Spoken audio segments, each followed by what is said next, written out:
got that heat, let's go.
That's how I got that heat, let's go.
That's how I got that heat, let's go.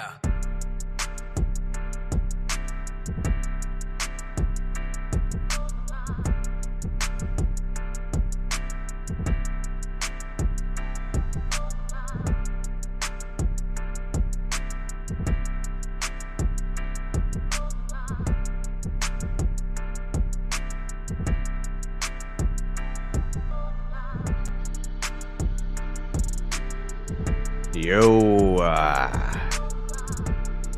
happy Friday, good people. August 4th, 2023. Big ups to the SMT Nation. Hope you guys are doing well. It's Friday. Weekend is here. I got a couple of guests with me on the panel currently. What up, B? What up, Zero Cool? What's going on? Hope everybody's well. Happy Friday. Hope everybody had a great week. Happy Friday, you corporate sluts. Yeah, we are, man. Hey, listen, I'm employed by the state of Ohio, all right? And I work at a bakery too, so, leave me out of this. Everybody works for somebody. Ain't that the truth, dog? Hey, look, man. On a scale of 1 to 10, B, rate your week. 8. Oh, nice. Yeah, it's been a solid week. It's productive. Got a lot of stuff done, so good. All right, Zero Cool. Rate your week. A 4. Whoa. Monday. It was not a good week. Not until Friday, at least. So it's not a. Yeah. All right, I'll split the difference. I'm coming in at a 6. Nice. Yeah. I feel like a 5 would be kind of meh. I'm gonna go slightly above meh. Yeah. There were some good things. I'm kind of tired, man. I don't know. I was doing good up until today. I fell asleep late last night, and the nature of the job I work in the summer is just physically demanding, so I'm just beat. So I figured let's do the live stream a little bit earlier than normal. Usually we start like 7:30 or 8 o'clock. You know, what up, Baby Yoder? Appreciate you guys for coming through tonight. I see some peeps in the live chat here with us. Mike West, Raging Dusty, back to back. SBlueTech is here. Kleber. David is here. Tyler's in the house. You know what's crazy? Tyler said the news about US Cellular made my day. They suck. I've been hearing a lot of that, dude. I don't think US Cellular has a good sentiment within the consumer marketplace. Yeah, I think they network wise and stuff like that, they leave a lot to be desired. So some people would rejoice if like another company was to get the assets and put them to good use. You know, so I'm guessing that's what, you know, the sentiment is, but who else is here tonight? Did I get to everybody? Rich Z is here. South Joe is in the house. YouTube Experiment is here. Manny is in the house. And that gets everybody caught up. SBlueTech said, I rate the week a 7. He said, people that I know that have US Cellular say not only the network sucks, but so does pricing. So they're expensive and the network access is trash? Sheesh. Sounds like Sprint. Yeah, right. If you had one of those phone leases or whatever back in the day. Right. Are we talking about US Cellular on this podcast? Is that being covered or? Yeah. I think we should. I got some stuff to say. See? Fire it off. Zero Cool. What you got, man? We're going to wait till we get there. That's going to be somewhere in the lineup. All right, cool. So we got a couple of things to do here. We're going to do Straight Talk and Verizon news. Mobile X, we're going to cover a little bit of what they got going on. It's been a while. A little bit about Frontier because of kind of where their company is and what they're doing with fiber. Couple pieces there. Then we'll get to TDS and US Cellular. And then I think we'll round it off with some broadband subscriber usage numbers. I think a lot of people underestimate how much data they use, both in like the home and the mobile use cases. Gamers apparently are the problem. Now, what do you think it is about gamers that makes them so data intensive? Anybody know? Well, once they start, they don't stop.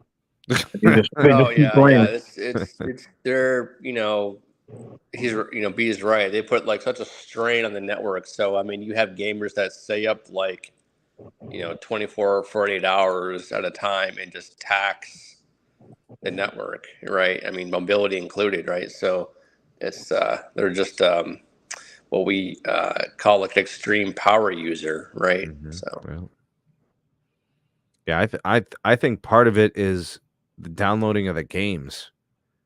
Some of those titles are just massive, and then new stages and new levels and all this other downloadable content stuff. I think all that combined just makes them the ultimate power users. And by the way, they're the hardest to please as customers. I want my Candy Crush. Yeah, they're all about that latency life. They're like, you promised me. I want latency. Why the hell am I at 9 milliseconds? I keep getting shot in Call of Duty. To hell with this. Don't even get me started about the more chicken people out here. Don't even get me started. Don't even get me started, man. You know what, B? I think it's important though that we classify them as the more chicken people, though, because not all persons are more chicken people. That is very true. Some people are good chicken people. That is true. They want the premium chicken cutlet. You know what I'm saying? They ain't messing around with the, bottom tier, McChickens of the world. That is true, Sneed. There are definitely different sects within the customer base. I agree. Different types of chicken, bro. Yeah. I want the unlimited chicken. Just keep it coming, dog. All right, guys. Let's do some things real quick, and then we can start with the first topic. All right, the first thing is if you want to support the SMT YouTube channel, the efforts that we put together here, all the content, the news, the updates, the commentary videos, the speed testing, the reviews. You could show your support of all that content by buying us a coffee. The link is in the description for that. There's other ways to support us too. There's PayPal, there's Venmo. All those things are there if you decide you want to support the channel. There's some other stuff you could do too, though.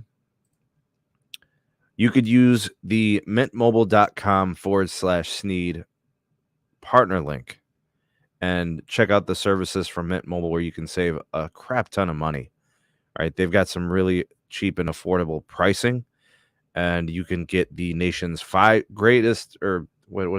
nation's largest 5G network, most available 5G network, and you could do it at a better price than even the MNO side of it. So I still see deflation promotion pricing on the website when you use our link. So if you guys want to take advantage of that, you really can't beat it. So I'll go ahead and let you guys know that the link is there. And switching is super easy now. They can send you out a SIM card if you want to do that. Or you can even activate by eSIM, and it's really easy, and it doesn't take much to do it. So, yeah. And one last thing, because I couldn't forget about this. We've partnered with Southern New Hampshire University. If you use our partner link that's in the description and look into some of their programs, like the one that I specifically thought would be really good for our channel, they have an online bachelor's in cybersecurity. Now, the reason why I chose this is I thought, we're a technology-based channel, and the cybersecurity field seems to have a really high level of projected job growth and median annual salaries over $100,000. The program itself has 24/7 online accessibility. They've got really low tuition rates, and you could transfer a lot of your credits from other universities or schools that you've gone to previously. So use our partner link there. Sign up for the information request. They'll reach out to you. They'll let you know all the details of the program, and you can get started in the possibility of a new career and make some good money, man. All right. So those are the partners. All right, you guys ready for the content? Yep. All right, let's do it. All right, the first one is a Verizon story.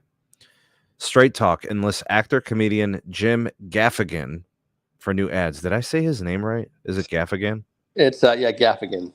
Okay. All right, so he's got commercials and stuff, TV spots. There's going to be a new ad campaign, and it's slated to go for 4 years. Straight Talk Wireless, a prepaid brand that Verizon consumed as part of the TracFone deal about a year and a half ago or so, which they sell through the Walmart channel. So now they've got this new ad campaign with actor-comedian Jim Gaffigan, and they're going to be pushing the brand with him as kind of the spokesperson. All right, so I haven't seen any of the commercials yet, but if he's a comedian, hopefully he's funny, right? And that gives the name brand some recognition. That gives the company some traction within digital footprints and marketing and advertising. It says Jim's comedy and work ethic embodies who our customer is: observant, hardworking, a little bit skeptical of something that might seem too good to be true, and loves to talk about their family. So there's your theme right there. Okay, so this brings some emphasis and some focus on the prepaid side and the TracFone brands. We've talked about this in the past. We never felt like, that enough was being done with respect to, trying to put a brand in front of people of the TracFone, catalog of brands. But, people say he's funny. Some people are telling me they haven't heard of him. I haven't heard of him. But I think it's just good attention for Verizon to take an asset which they paid money. This is not something they just plan on throwing away. Straight Talk is one of the brands that has like good momentum, right? I used to see their advertisements on TV on ESPN with Mike and Mike in the Morning, if you guys remember that show. So B, what's your take on this? How do you see this kind of playing out with respect to, what it does for the Straight Talk brand? It's a pretty good development. It's been a long time. I think the article said it's been 4 years since Verizon, or really Straight Talk, had done anything relative to commercials and whatnot. a go-to-market strategy that goes directly to the consumer. So it's good to see Verizon trying to compete a little bit better in these prepaid spaces and whatnot. Um, I think this is what it's going to take in order to be able to try to regain some market share and kind of slow down some of the losses that they've had in prepaid. I don't think they have an issue as far as brands. I really don't think they have an issue as far as pricing. Their pricing seems to be very competitive in the prepaid space. Postpaid too, in my opinion, but to focus on prepaid, I think they're pretty competitive there. I think the go-to-market strategy has just been a little bit of room for improvement. So it's good to see them trying to kind of separate themselves um, and give the consumer something to actually consume because you got to talk to you got to talk to the customer. Yeah, So sure. Yeah. good to see this. I think it's a good strategic use of capital for Verizon. And I think they're using one of their more prominent brands as far as what people know. People know who Straight Talk is. People know how to get it and where to get it. Kind of trying to tap into that base in order to see if they can, have a little bit more success. So this is good to see. You got to spend money to make money. So it's good to see. Let me get Brandon in here. So Brandon, this is a brand that sells out of Walmart. This is a brand that also sells like a home internet fixed wireless access product through Verizon. Do you think they can kind of leverage some of, this character, this comedian to kind of bring attention to those services and it turns out to be something good for them? Um, Because we know something was missing from the advertising and like track phone branding. We haven't seen anything, so they got to try something. yeah, we right? haven't really seen a lot lately. I know that back then they would always advertise they're the budget carrier. They work on all carriers and stuff like that. And now I haven't really paid attention to them, but maybe the actor might get people's attention and stuff like that because I know now a lot of people talk about Mint Mobile. They talk about Metro, and in some cases now even Visible. Mm-hmm. But yeah, maybe it'll be interesting to see how the actor will actually play out. But maybe if the company spends more money, like where they put their ads and stuff like that, then maybe the company might be able to see growth in the near future. All right, let's get Zero Cool up in here. Yeah, I think it's a smart move. I mean, this is a great marketing play made by Straight Talk. I mean, if you ever seen Jim Gaffigan's Netflix comedy specials, he's absolutely hilarious. Nice. And I mean, this definitely beats the guy Paul from Sprint, right? So, I remember Pisnell, man. yeah, right, yeah. So this is a great move, that Straight Talk is doing, and I think it's gonna boost their that. So yeah, it's definitely a good deal all around. Looking for some brand recognition, looking for some traction. Straight Talk actually is a pretty successful brand. As a standalone, brand, they were one of the big pieces of track phone. In fact, I think they were the biggest piece in track phone. Out of all the different brands in the catalog, they probably had the highest number of customers. So you don't want to see those Right. customers, and that brand not get utilized and leveraged. I think Total by Verizon, I think Visible by Verizon, and now you have Straight Talk, which because it seems to already have some recognition, you just need someone in front of people to kind of tell them about the service. And it would be cool to see something integrated between him and like the store, people within the stores. I think also people, with home internet, leverage that as well. We'll see how it works out for them. We'll see if it shows some winning, some gains for them. And they'll be reporting prepaid, obviously, in the coming quarter. So we'll track that. All right, next piece. This one on Mobile X. They are beefing up marketing and sales efforts. They got some new hires.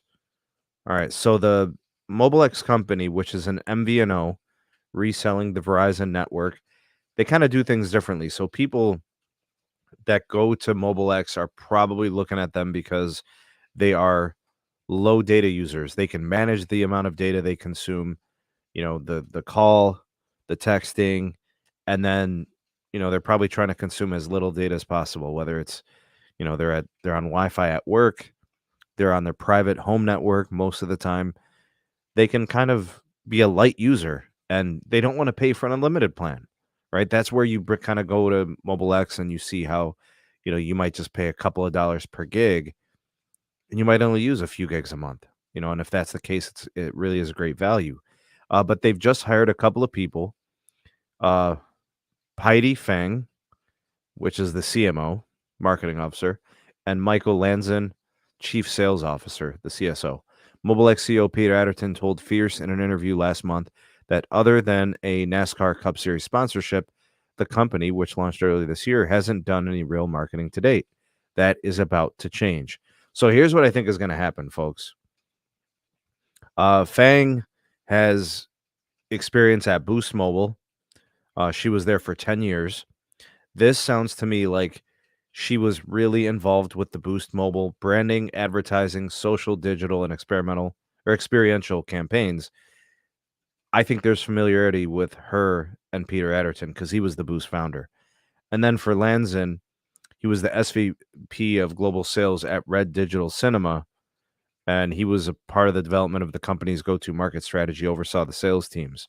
And he has experience in MVNO. He also worked for both Boost Mobile in Australia and in the US with Simple Mobile and TracFone. So they've got people that know the business and have kind of been in these positions. So here's what I think is going to happen. This is not coming out of nowhere. I think Mobile X is about to probably do some kind of like a national launch campaign of some sort, right? Let people see them, let people know who they are. And I don't know how they're going to do it. Rumor has it that they want to do, dealer sales channels and stuff like that. I'm not sure how they're going to execute this, but this could this could be an indication that they're about to be in front of people, and I don't know how they're going to pull it off. And these two new hires have something to do with it, but that's kind of what I think. Now, I'll start with you, Zero Cool. I don't know if you got vibes on Mobile X. I don't know how much you know about the company. I don't know about, how much you know about their business model, but it's an AI-driven app, AI-driven platform that predicts your data usage. It's designed for you to pay for what you need and not for stuff you don't need. Do you think that they've got a chance if they could do something different? Can they separate themselves from the others? Because if they just go into this doing the same thing that Verizon, T-Mobile, AT&T, and all these prepaid brands like Boost and Cricket and Metro, how do you innovate if you end up doing all the same things? You got to be different. I think that's probably coming our way now. Yeah, I mean, I have used Mobile X before in the past. It's a great service. I mean, the QCI priority matches with Verizon, right? So it's a great service. I liked it. It's intuitive. It's very easy to use, the app and stuff like that. I think, with Mobile X, they're going to hopefully push for TV advertising. Hopefully, that's the quickest way to get, word of mouth out and, make the brand known, right? So not just, add dollars on the internet and stuff like that. But I think you kind of hit the nail on the head to where they can maybe center around the marketing strategy is basically, only use what you need, right? So, which I think that can be effective, don't, you don't need if you don't need tons and tons of data. And what I'm kind of thinking is that it could be a great alternative to maybe like a consumer cellular type. It could be, think like Gen Z, right? Something along those lines. I'm sure the young people don't, the millennials, they don't like their carrier. It's too expensive, right? A lot of college kids are doing cord cutting. So I think Mobile X can appeal to them with their streamlined pricing because you're only using the data of what you need. So I think that could work. Brandon, let me get you in here, bro. I think Peter Adderton is basically going to bring back the old ways of us monitoring our data. He's basically going to He's basically going to make us use public Wi-Fi again, and especially now since prices of the cost of living is just going up. And I guess like Zeroko was saying earlier that college students and all that are trying to cut the cord and all that. But I really think that Peter Addison's going to is not going to be profitable for a long time, and I feel that he's going to waste a lot of money, and I feel that even then he's going to possibly buy out a prepaid company, or I mean an MVNO. You think he's going to buy out one? Mm-hmm. Is there anything that you would kind of throw out there as a possibility? Honestly, I wouldn't be surprised if he buys out Straight Talk. Is it because of the number of customers that they have? Well, I mean, it's possibly that the number of customers, but at the same time, he also wants to be able to grow his brand. Now, as far as like going into retail, that's going to be kind of tough because I mean, we already see how a lot of retail is slowly shrinking, and we've seen the mess that T-Mobile has done with retail and the metro stores and stuff like that. Yeah, it's been pretty messy. Yeah. So, and then he's trying to say that, oh, let's give customers what they really use and not what they don't use. So if you do that, then you're pretty much gonna I don't know. I mean, it's just kind of crazy what he wants to do because I mean, at the end of the day, like it's very costly and it's not cheap at all. So, because I get the impression you're basically saying he's moving backwards. He's basically going back 10 years ago. See, I don't think he's going backwards. I think just the model is different. You know, he's speaking because to a customer. I mean, like you mentioned earlier that he's gonna get some of the people that he had at Boost Mobile from years back, but in this day and age, it doesn't fit because obviously the carriers have changed the way how we use our phones today.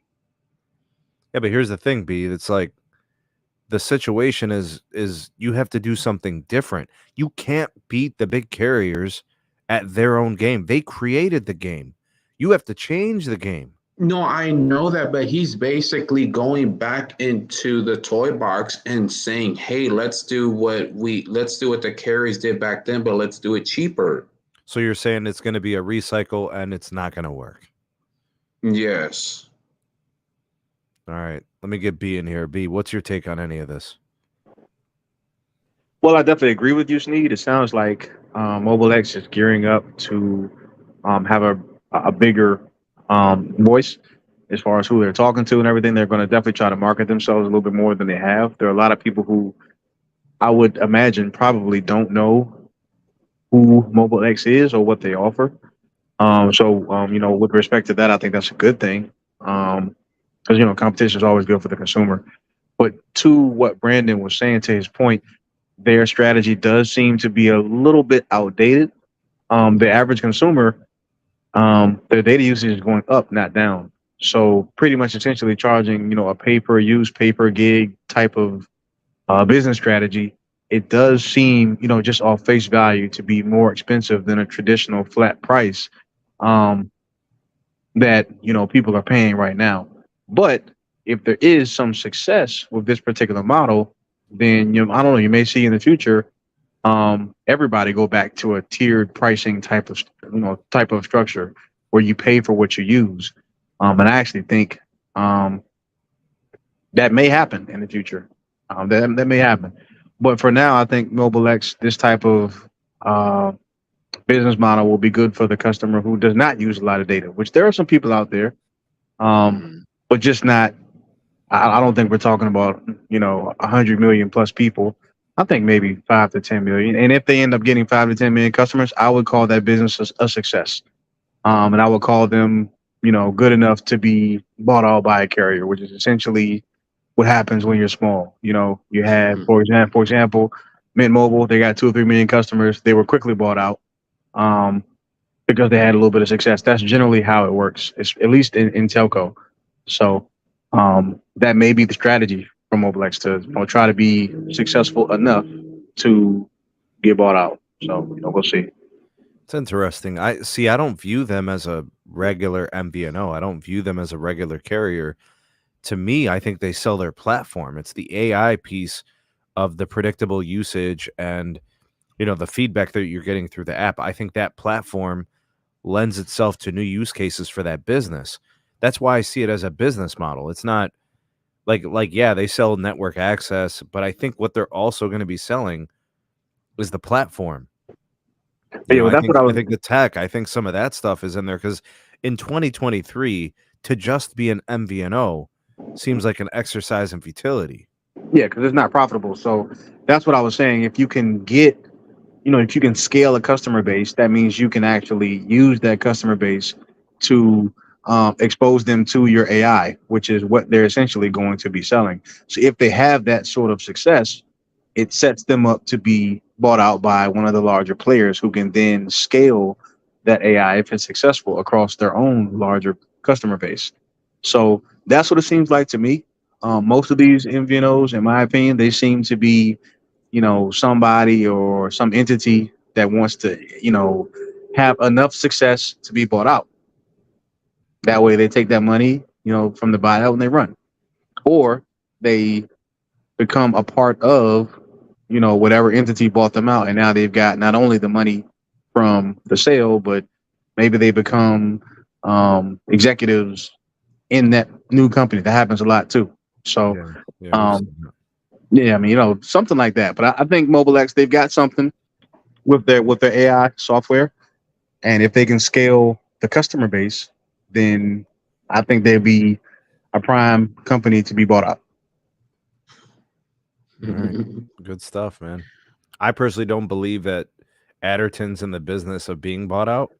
I think he's looking at partnerships personally. I think he's looking for big tech to partner with him.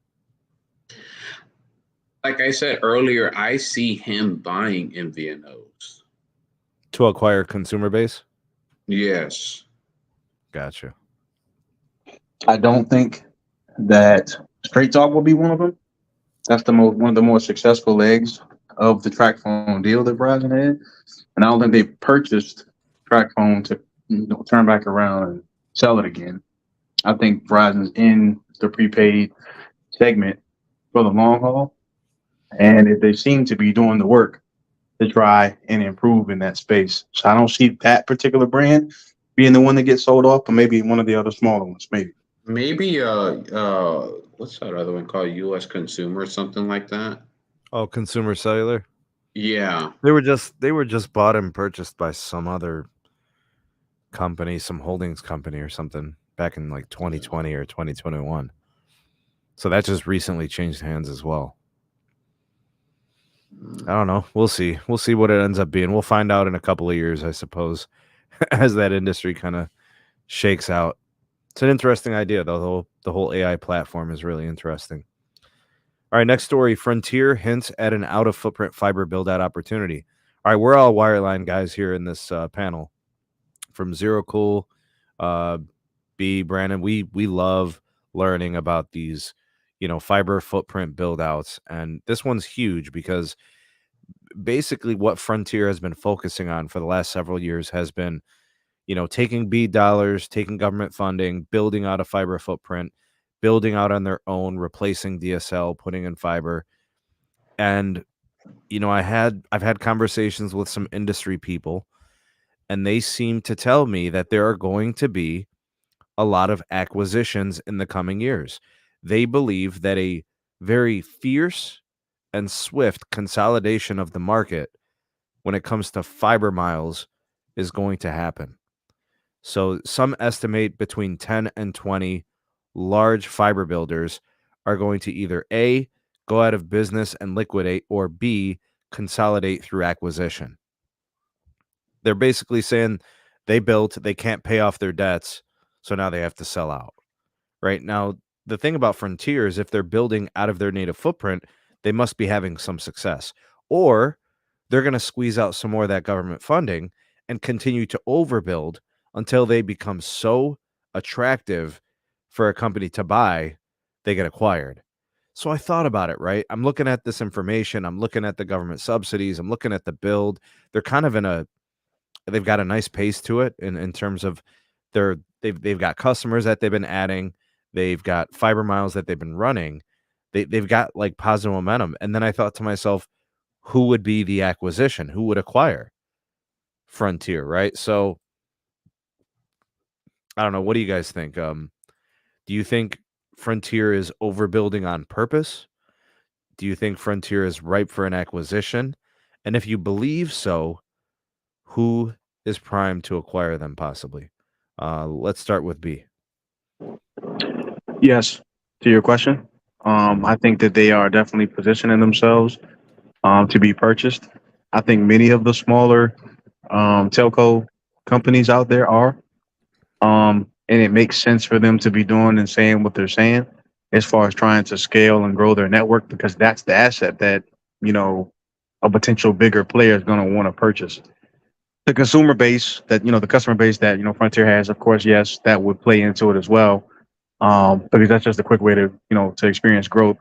But the asset would definitely be advantageous. So it makes a lot of sense, the way that they're moving, and I definitely think they're doing so, looking to potentially be purchased. Um, this is generally the way that it works, especially again in the telco world. You have a lot of competition. You have companies doing whatever they do, but then you start to see some convergence as far as these companies being bought out. The same thing happens with respect to the smaller wireless carriers. Eventually, they get bought out by AT&T or Verizon, who could use the spectrum, who could use the customers. That's generally how it works. So, because it's just hard to compete. So, I mean, they, growing their fiber broadband network makes a lot of sense, and it just sets them up to be more, attractive in the future, or being purchased. To your question about who would benefit from, a sale or who I think would come and gobble them up, I think Verizon's always looking at stuff like this. AT&T is as well. Verizon does have, at least to my knowledge, a relationship with Frontier, having previously sold off much of their um, previous DSL fiber, and fiber. yeah, DSL and fiber network in the South, Texas, Florida, all those places. Frontier is essentially that network. So forming, and formulating them together again does make a lot of sense. It immediately allows Verizon to say, hey, we've got Fios in the South, um, which is out of footprint for them, but it gives them the ability to be able to compete for that fiber to the prem customer, with AT&T. And the fiber is already built, right? It's And not the like fiber's they're having to already do built. anything, right? Fiber's already built.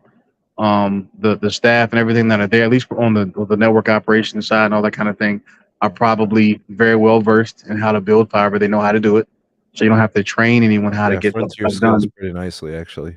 Yeah, so I'm my guess would be Verizon, just because of the relationship those two companies kind of already have indirectly.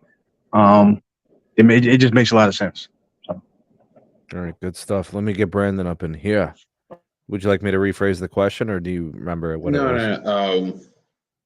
I don't think Verizon will buy out Frontier, but I do think that, as Zeroku has said before, that they sounds like Frontier wants to put lipstick on a pig and put itself at the yard sale. But He definitely said that shit before. Absolutely. um, but good for Frontier. I know that they had a bankruptcy moment, and Yeah, they did. Yeah.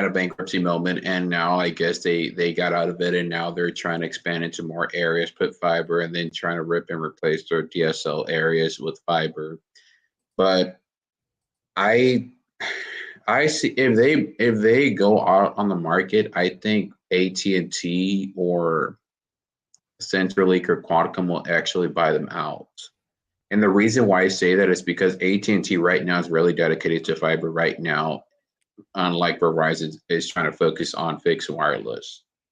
AT&T only has a AT&T only wants 5 million customers on a fixed wireless.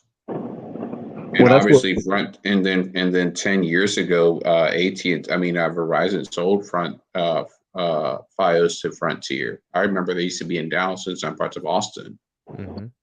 Well, I think Verizon has said they want to have 5 million customers on fixed wireless access by 2025. So that's kind of around what they've projected as well.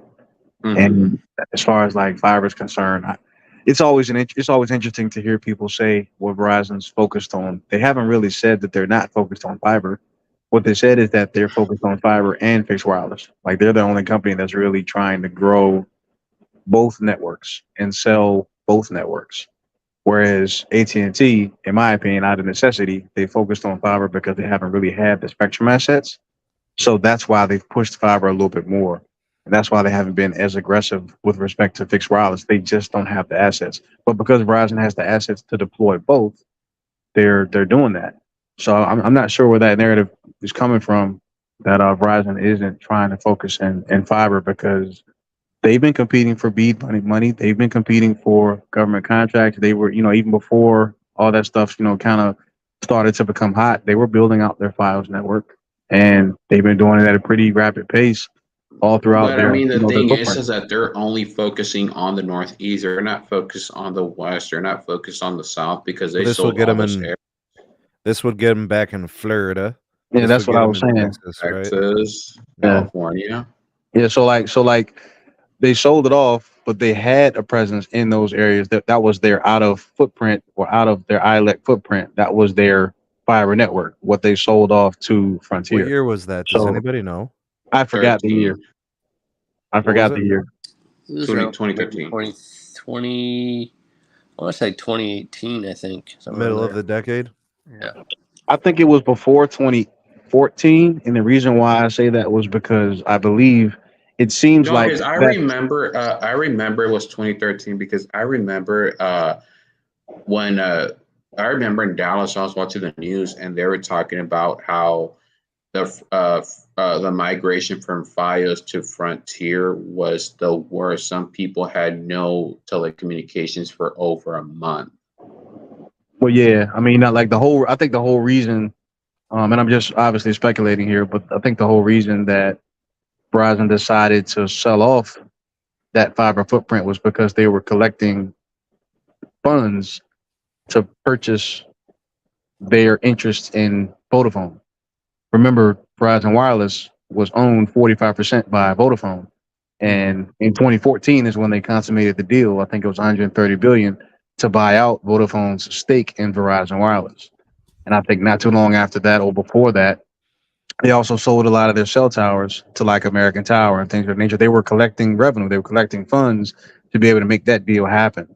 So I'm not necessarily sure that Verizon ever wanted to fully get out of the fiber game in the South, but They were just kind trying of to finance their situation at the time. exactly. Actually, So you know what I would say? I would say they were trying to finance their freedom. exactly Yeah. because if they and this is just to my understanding from just articles I've read and all that kind of stuff.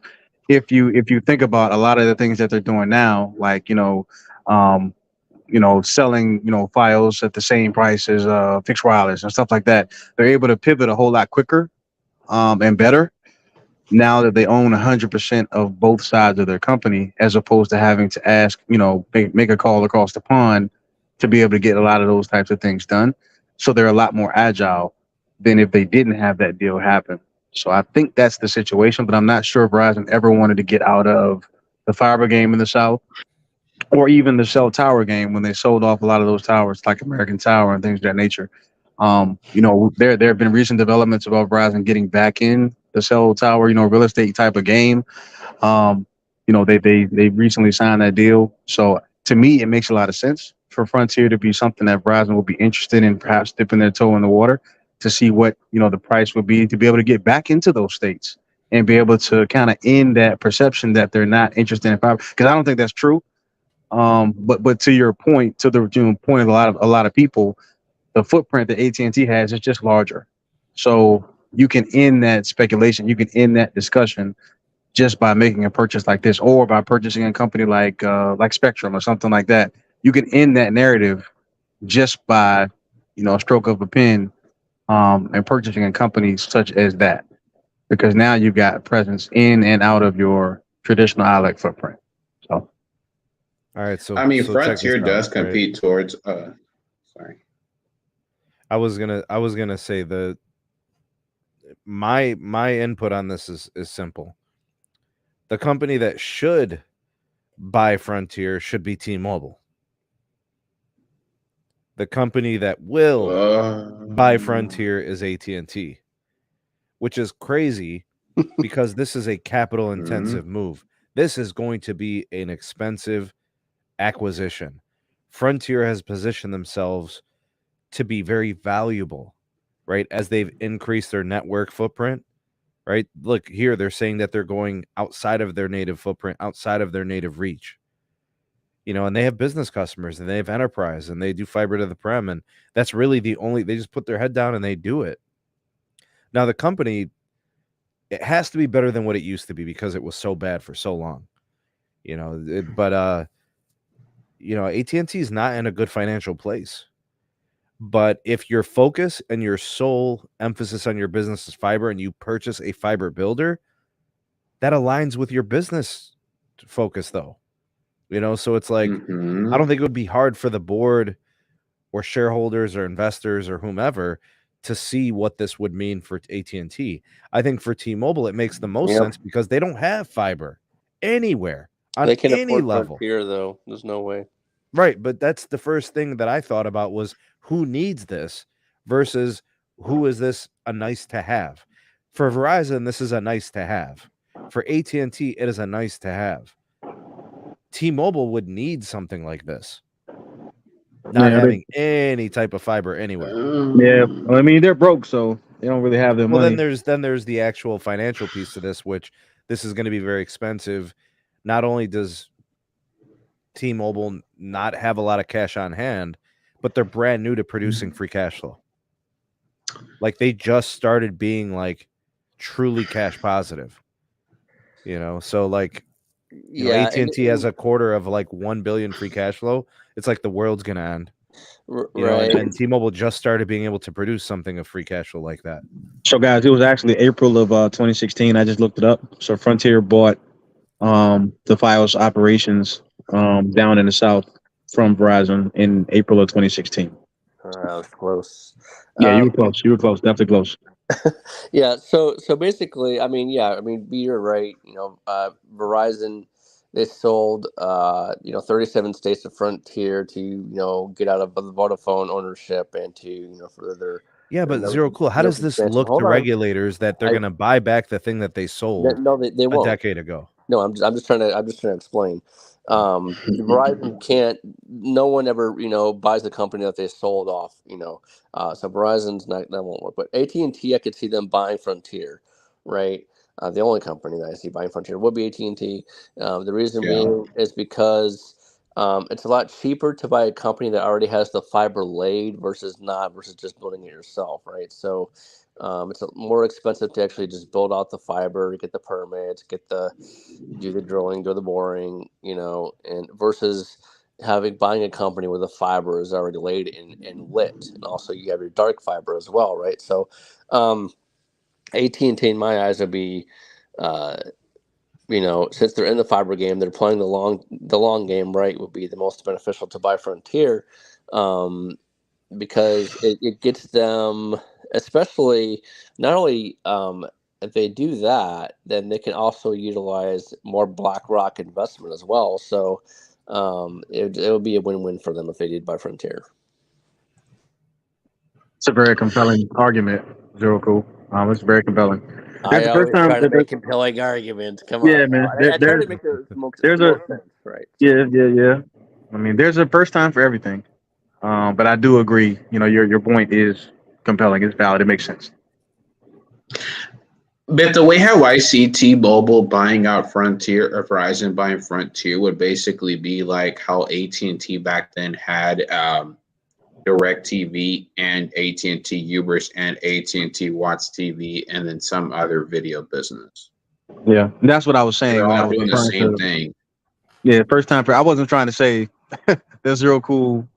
You know, made a good point for the first time. That's not what I was trying to say. I was saying it's a first time for everything with respect to Verizon potentially purchasing a company that it previously sold assets to.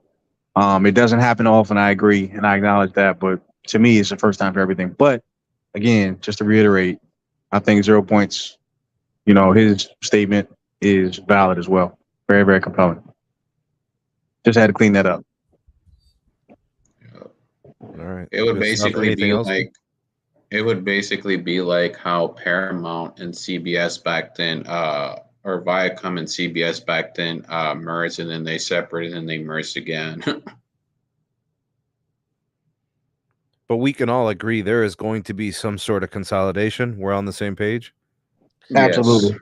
Oh Absolutely. yeah. It's coming. Yeah. It's only a matter of time. I think AT&T and Verizon have to, clear a little bit of debt, which both are, continuing to do. I think Verizon paid like $4 billion of their debt down this past quarter.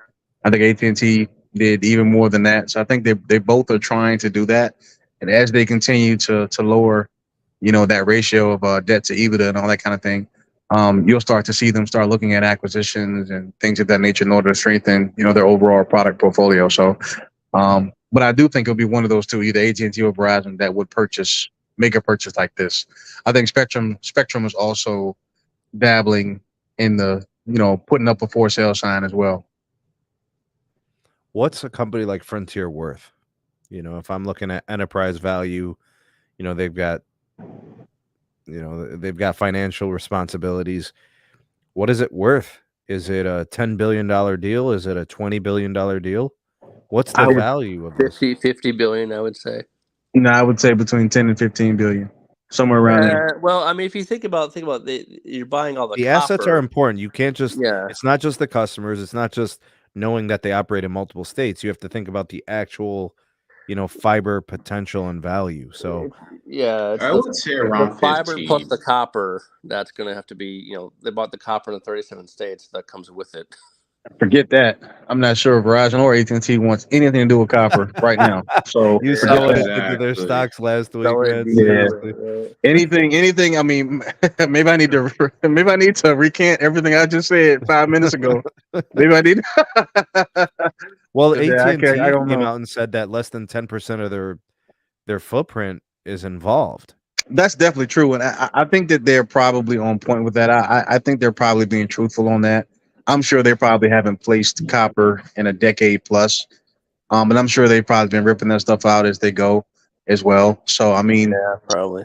I think a lot of that stuff is an exaggeration. Personally, of course, I'm just speculating, but I personally think a lot of that stuff is exaggeration. But to purchase a company that's got access or that owns a bunch more copper assets, oh man, they got to decommission all that stuff too. I mean, you got to look at the cost benefit analysis. I don't know. Maybe I don't know. That does change things. I'm gonna have to go back and think about my statement. I'm gonna pray about it and see what it is. Well, I mean, AT&T can do it. I mean, they got 10% left. Oh my so God! if anybody Seriously, was- Dennis, you come now after we just spent an hour talking about wireline, dude. Bro, I told you on the phone I wouldn't be free until after 7. You made it right. I know, but we just talked about all that wireline, man. Listen, I didn't see the email until just now. I was busy with work. I said I wouldn't be free until after 7. You said start time 7. Man, you were probably eating a freaking ribeye, medium well. I with didn't some eat mashed potatoes jack. or something. Dennis, what up, man? Happy Friday, dude. Happy Friday, B. And not too much, man. Just coming on in like how Moose comes on in with his claps. I'm coming on in with some heat. You're coming on in with your beanie. I got a Project Genesis line finally. Oh, nice. Oh, nice. Hey, did y'all see the article about US Cellular wants to be on a yard sale?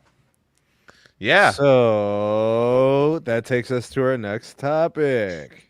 Transition. Y'all did it on purpose. TDS exploring strategic alternatives for US Cellular, as being reported after some commentary from the CEO. Quote, strategic alternatives for US Cellular. TDS owns 83% of US Cellular, the 5th largest wireless operator in the US, about 4.2 million customers. I think what's happened over the last 10 or so years is US Cellular has realized, holy shit, this is hard. This is expensive. Spectrum ain't cheap. Getting fiber to tower sites is expensive and difficult. Building and erecting sites to split cells is challenging. Acquiring customers is expensive. Competing with big operators is hard. Device subsidies are a pain in the ass. I think they've learned all this stuff and they're like, man, because what they've done over the last 10 years is reduce their footprint. You know, they've literally sold their markets to other companies, you know, and I've already heard the sentiment. There are some people who are literally celebrating the possibility and the outcome of them selling out. Now, here's what this means for consumers. If you are a US Cellular customer and they sell out, the buyer of the company becomes your new mobile network operator, right? And that would be Verizon, AT&T, or T-Mobile, or Dish, I suppose. The thing about that is you know that they don't really care about the customers. I don't think. I think that's the hardest part of the sell. I don't think they care all that much about the 4.2 million customers. I think the value in US Cellular is the spectrum. I look through, you know, their spectrum holdings and I see pretty much all the same frequencies that basically all the providers have. I see 700 megahertz. I see 600 megahertz. I see PCS 1900. I see, you know, the 1700, 2100 AWS stuff. You know, I see DoD. I see CBRS. I see millimeter wave. I mean, they just added 100,000 fixed wireless access subscribers. So the US Cellular situation is really interesting. Here's the thing though. Regulating this is going to be extremely challenging because no matter who buys them, it puts them in the catbird seat with Spectrum. So here's my take, right? And you guys can tell me if you agree or disagree with any one of the takes. If T-Mobile were to acquire US Cellular, they would say that the game is rigged. It wouldn't make any sense. They've literally had 7 mergers and acquisitions in like the last 10 years. Like, think about it. They've won every single potential merger option that occurred, you know? So there's that piece.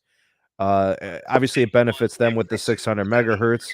I think also it benefits them with AWS and PCS. I mean, hell, they'd have enough PCS for 3 companies, right? So because of Sprint. For Verizon, you know, they're already the biggest company. I think, you know, their regulators aren't really trying to enable Verizon anymore. AT&T, they always are trying to acquire companies. Again, a very big company. I don't the company that really needs this is Dish, but they don't have capital. And actually, if I look at everybody's financial position, T-Mobile doesn't have cash.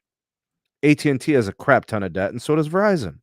Who can acquire US Cellular in a realistic scenario? I'll start with you, Dennis. So there's 4 things I want to say. First, who would have guessed all the things you were saying is hard? Second, I just want to quickly touch on the fact that as far as the consumer goes, I think it's actually terrible for the consumer if US Cellular actually gets acquired. And hear me out on the why, and we can put this into a future discussion.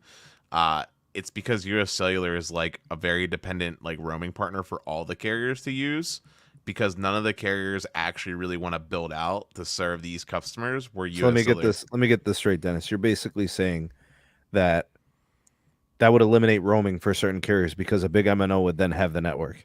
yes. Oh, okay, go ahead. Do you think? I think you're right. No, I think you're right. Okay. I don't think Verizon's going to want to enable T-Mobile some roaming. That's what I was touching on. If they man. bought it or whatever. The only carrier that enables roaming is AT&T, and if you're a T-Mobile customer, it's slowed down to 2G speeds, and you have a domestic limit. Like, oof. Yeah. So that's number 2. And then the third thing I was just going to say, going back or continuing on with that statement or train of thought here is the reason why they're able to exist to this point is because none of the carriers really wanted to get in. That's the reason why they were able to get their little niches. Now, into addressing your actual question that you had to the panel, and I know I said I had other points, but I'm just going to skip right to what you asked me. Who do I think would want to buy Dish? Or, excuse me, who do I think would want to buy US Cellular? I think there's like a few different options. I think all the companies want to buy them, but who do I think's most likely or in the best position to buy them? I actually think it's probably going to be like a regional cable provider, a cable provider that wants to transition into that fixed wireless, and then from there they would sell off the spectrum and Dennis, assets. they're in like 10 different states. Let me hear me out real quick. Okay. I'm not talking about a big Comcast. I'm not talking about a Comcast. I'm not talking about like a Spectrum.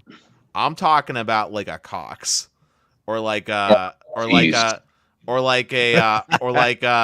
an Armstrong cable, like a cable company that's like regional, has their own also little niche but healthy cash flow, picking up little scraps and then selling off some of the spectrum or assets in the other states where they don't need it to the big guys to recoup the purchase. That's what I'm thinking. Like some smaller regional like cable operator, some regional ISP that has healthy, strong balance sheets that wants some spectrum that missed out on the bigger auctions because they couldn't play. They couldn't pay to play. And who would that be?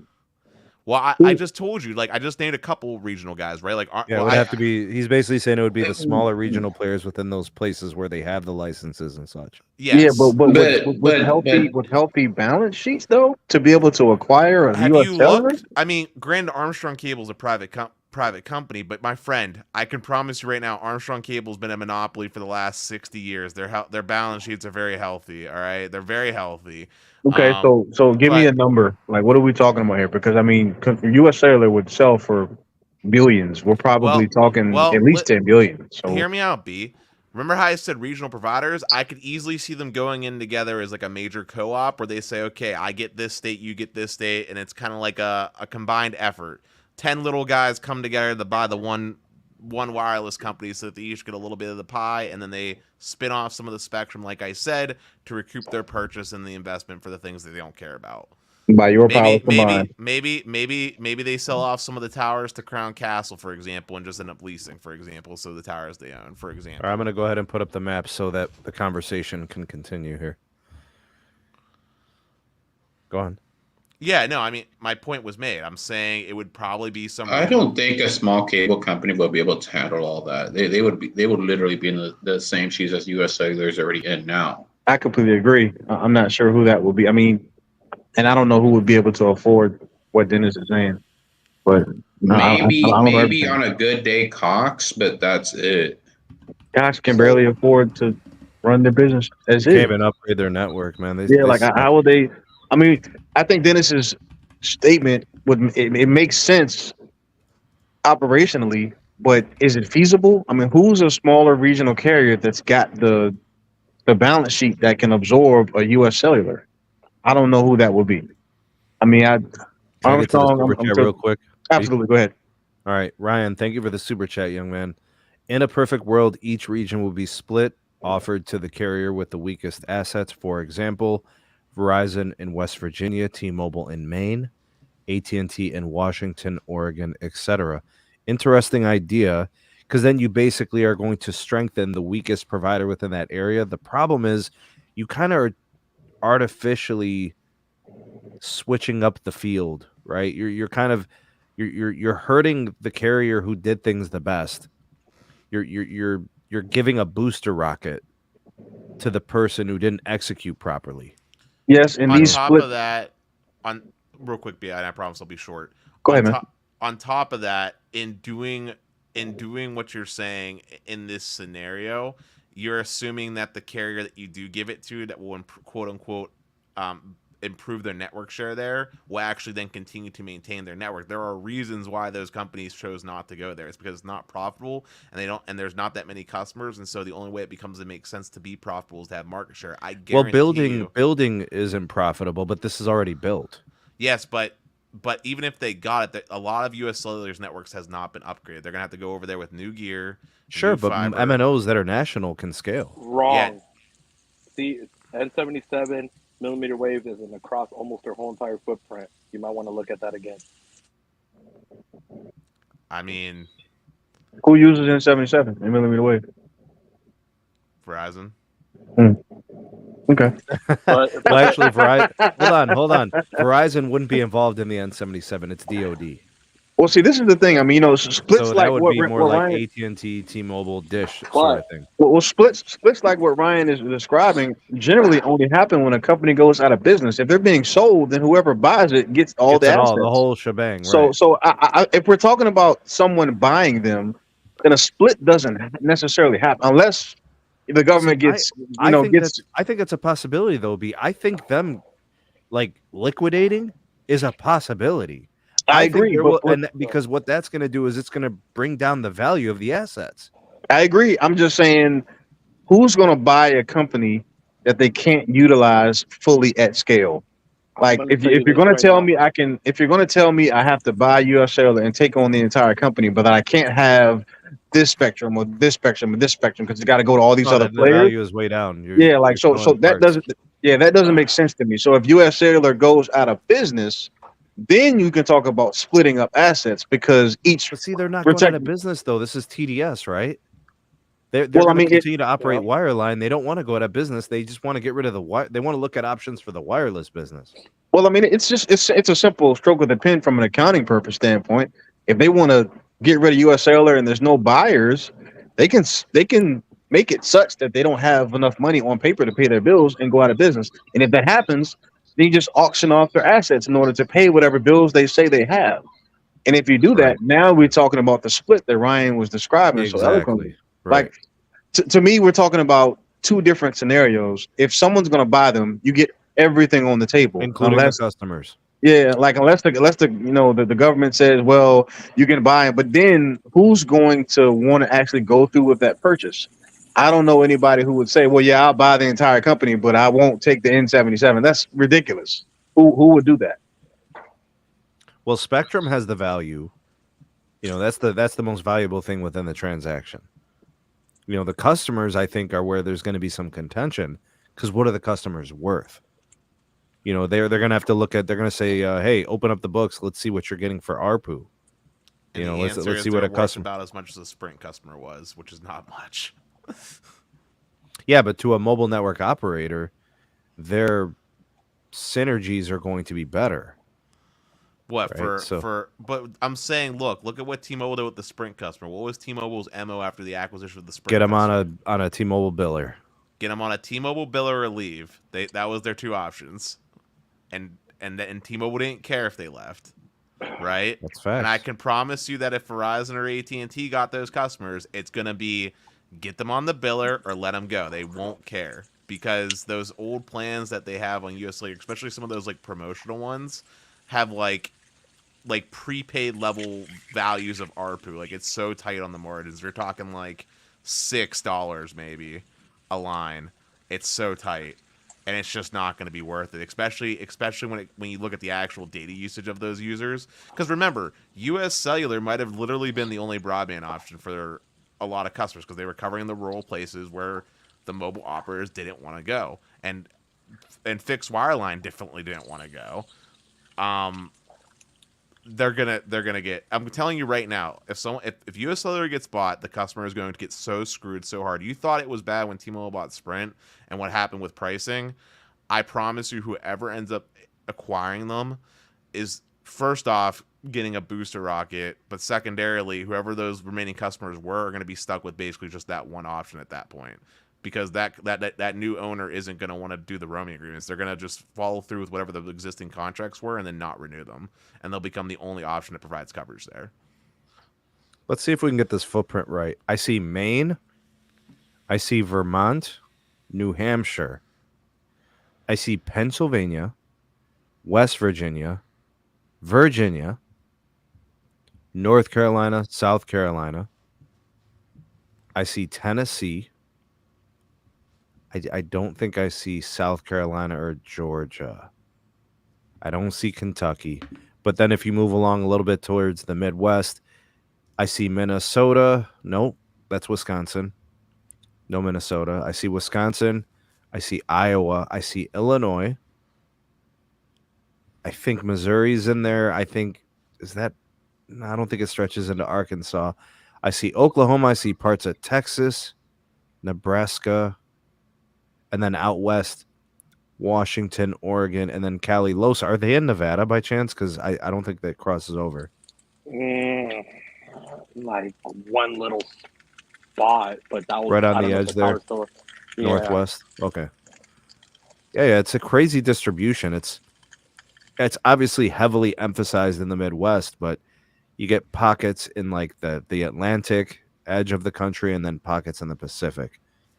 Really interesting. But I'm saying if you were to pull up a Verizon coverage map, like you remember those old school projectors in like elementary school and stuff back in the day, where you had like the little like clear through like etch a sketches with the lights, the lamps. Yeah, yeah. If you were to get one of those and start overlaying like an AT&T map with like US Cellular or a Verizon map with US Cellular, you're gonna notice really quickly that those little blankets are where all the carriers basically have roaming and don't have native coverage. Like look up at like the northern part of Maine. Dude, Verizon might be the only person that has even any remote domestic coverage up there. AT&T. I hear Verizon has none. Oh, then it's all roaming. Okay, cool. I perfect. hear AT&T is the only company that's got serviceable coverage in Maine. All right, perfect. You're just emphasizing my point. Even Verizon and T-Mobile don't have coverage up there. They're Yeah. roaming. I hear it's really, really bad there. So they must have an agreement of some sort. Yeah, so you're just proving my point, which is that, like, yeah, it's on the map. Yeah, you would think these are places, but what you'll find when you start zooming at the micro level is that very rarely where the carriers have native coverage. Like, there might be a little bit of build out, but very rarely, right? So, like, I'm saying that they need to exist as a roaming part.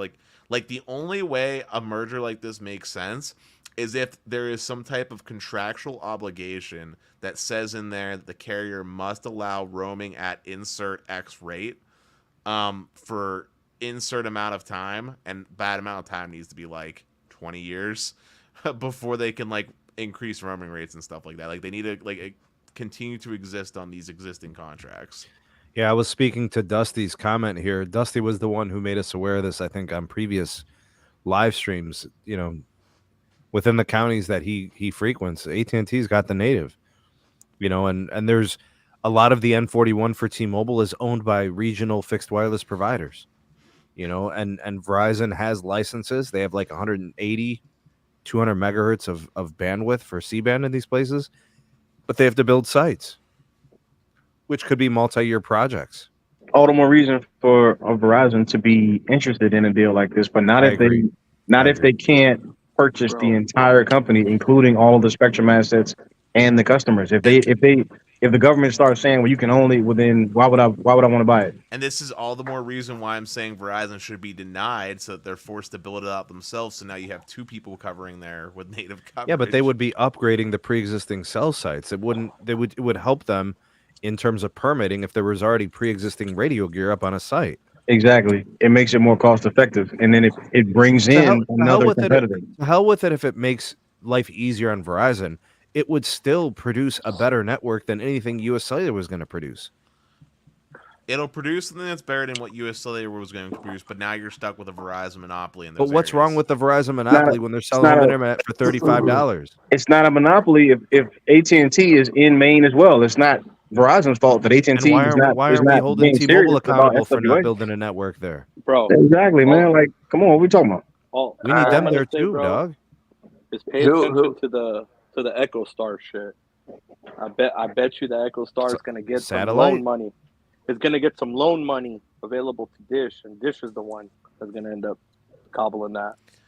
I mean, out of all the carriers, I'm gonna be honest. If out of anyone, I'd be more down to see Dish get it. But man, Dish, Carlos, you know I got that project on this line. I know it's only been a minute, but Dish has got a lot of work to do, and I don't know if I even have trust.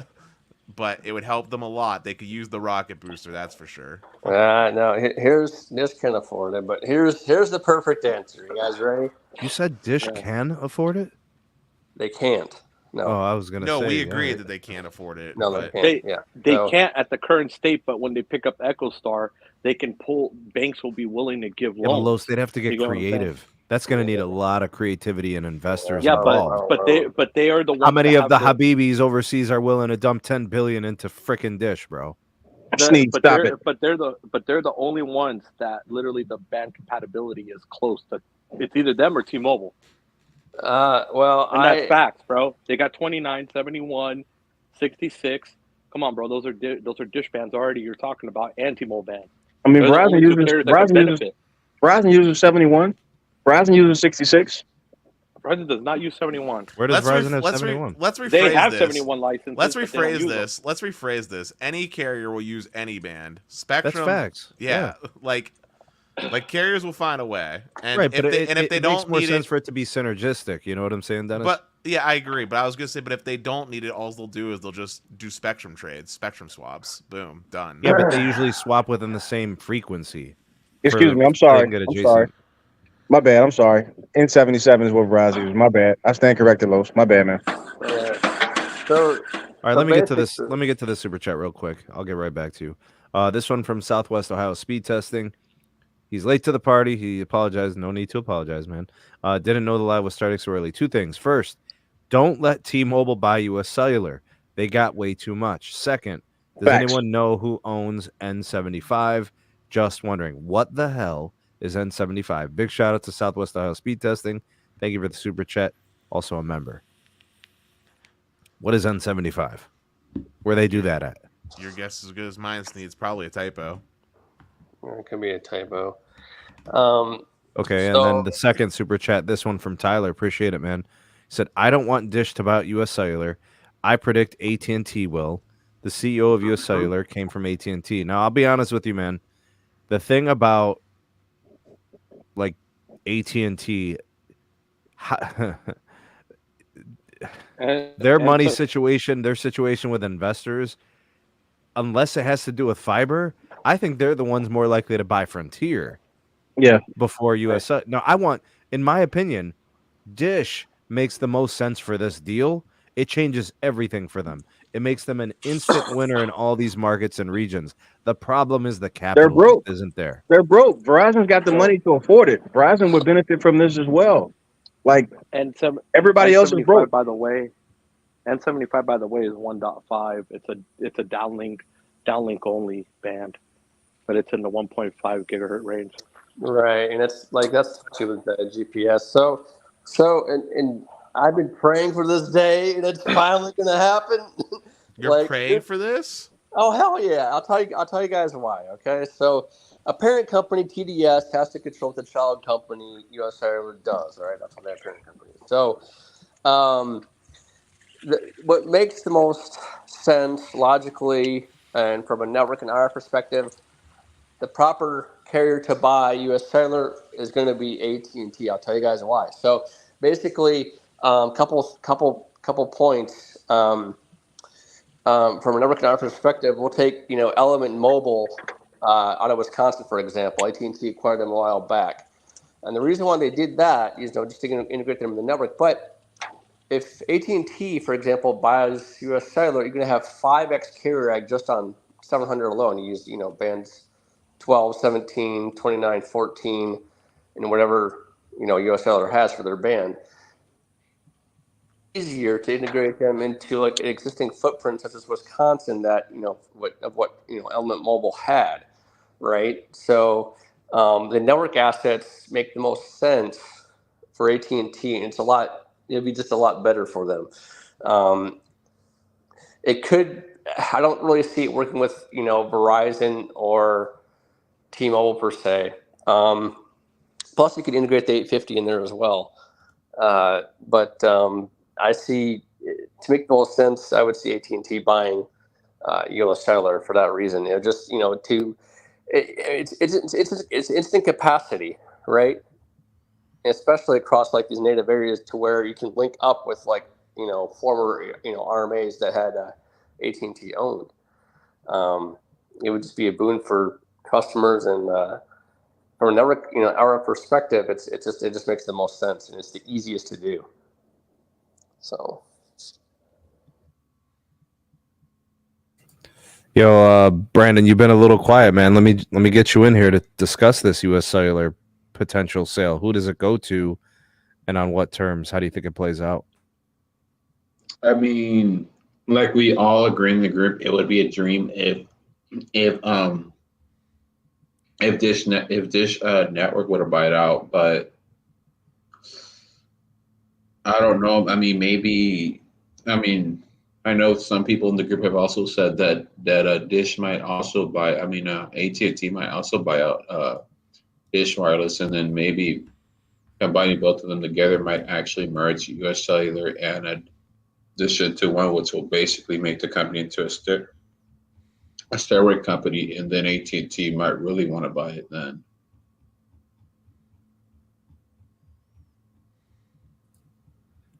All right, Jay. I haven't really heard from you yet, Jay.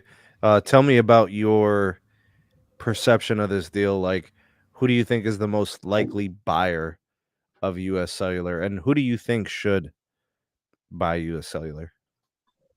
Personally, man, I mean, I say T-Mobile because they have a lot of spectrum, and me personally, I think that T-Mobile does have a potential to either increase U.S. Cellular, right, with its spectrum. I mean, the spectrum fits, right? They both have 600 megahertz. They both have PCS. Like, the alignment's there. My only concern is that T-Mobile doesn't have the free cash to do it, right?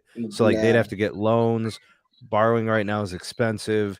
They just got a $30 billion loan, to buy Sprint. So, like, what is that loan market like for them, man, I mean, man, I mean, T-Mobile can afford to buy Sprint. I mean, more than likely they can come up with the free cash flow, right, when increasing with their plans and try to get, customers so they can buy out your cellular. That's a great point. How the hell do they continue to give out free lines and, And simple choice legacy plans for $11 that's a what line? that's the thing though. They would have to sacrifice those, promotions in order for them to even want to reach the goal. Bro, I've already speculated that if they have to pay C-band pricing for the EBS BRS from the churches and the schools, I've already predicted that they have to raise pricing again. Because More if than you think likely, about it, if they have to pay C-band prices, that's expensive. for Over instance, $1 per megahertz pop and stuff like that, that would drive up pricing probably. yes, and I will agree that it would be more expensive for a plan rather than seeing $90 probably go to 110. YouTube Experiment is saying that Verizon has some cash flow for this. You guys, what's the vibes on the panel? Zero Cool, does Verizon have the cash flows to make this deal happen? Yeah, they do, but like I said before, from a network and our perspective, it's not going to make too much of sense. When you're buying companies like this, you really have to take a look at their spectrum portfolio and say, hey, can I use the spectrum 5, 10 years down the road? Is it going to that I already have? And as far as geographic footprint to the tower sites that I already have. Okay, this is exactly why AT&T bought Element Mobile in Wisconsin. Is exactly why they'd be a great fit. Okay, for U.S. Cellular. So it's spectrum strategy planning. That's what it is. So yes, Verizon has the. There's only one frequency that, well, the DoD and the 600. Think about it. No, well, the DoD, AT&T has. Right, and Dish. Just yeah. Well, hear me out. And T-Mobile. Okay, but if you think about this from our perspective, right? If I'm an RF guy looking down the road, you would have 5X carrier on 700. You would combine their 850 as well. You also combine their DoD and their PCS and their AWS. If I'm going to combine all that and then I'd only leave out 600, that's it. And you could spectrum swap that with T-Mobile. If you would pretty much make the same damn play that T-Mobile did with Sprint as AT&T would with US Cellular. And the towers are already there. All you're doing is just putting up the same frequency band in those licensed areas, especially, that are highlighted. You're just linking the neighbor sites together. So basically, it's like I said, it's instant capacity, right? And to achieve that, AT&T stands to benefit the most. I mean, Verizon could do it, yes. Would it give them capacity? Sure, but not as much as like what it would get them for AT&T. Los, can I get you in on this, bro? What's up? Can I get you in on this? What's your take? Who should it go to? Who makes the most sense? Who do you think it's going to end up with? I really think it should go to Dish. And the reason why I think this will help expand that other 75% footprint that they need to get to. I think it's by what 2025 or whatever, where they have to expand. It would actually make sense, and a lot of the frequency bands are compatible with what they already own.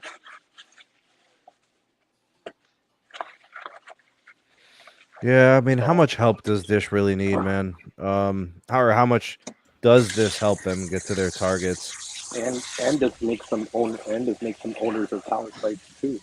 I mean, You gotta Sneed think Dish about that does need too. a lot of help, man. They need a lot of help. I mean, they need more help financially more than anything. Man, I was about to say, U.S. Cellular should just expand and just get and just borrow They're T-Mobile's. broke. They're broke. Oh shit. Hmm. What I don't understand though is why don't they just do nothing? Why not just wait? Just do nothing. Well, I think that's the move. I think carriers are like, yo, if I have to buy this on their terms, I'm paying premiums. But if Well, we the thing, if we smoke them out of the room and just continue to leverage our national network provisions and they just continue to just flounder around like a fish out of water, eventually they're just going to file for bankruptcy and their spectrum is going to go for sale or auction and the highest bidder wins. Yeah, and AT&T would get this money back. They would recoup the money back. If you look at the map, it's a good, what would you guys say, about maybe 15%, 20% of the country. So that's In valuable. terms of coverage area? Yes. I mean, it's like what? Half of the Northeast. It makes sense for AT&T to get that spectrum that they're missing in the middle area and the areas where they don't reach. Right. This would put Yeah, I them don't on know, par man. with There's not that many This would big put them on markets par though with in there. Verizon as far as There's not coverage that goes. many big markets, Zero Cool. Like it's not. Well, it would give them.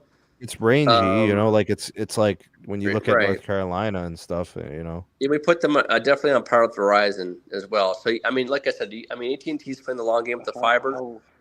How would that put them on par with Verizon when in a lot of areas they only have 5 megahertz of PCS, and now you're going to give them 20 additional megahertz to AT&T of PCS on top of the 40 that they have in a lot of markets, 20 to 40. Can we confirm that Like I say, that US Cellular has 600, 700, and they also have 850 in some places? Like they have a crap ton of like little pieces of low band and mid band. they They've also got have licenses. C-band. Yeah, they got some DoD, I think. Can I make a very controversial socialist hot take? Oh, here we go, Dennis. Bringing out socialist Dennis.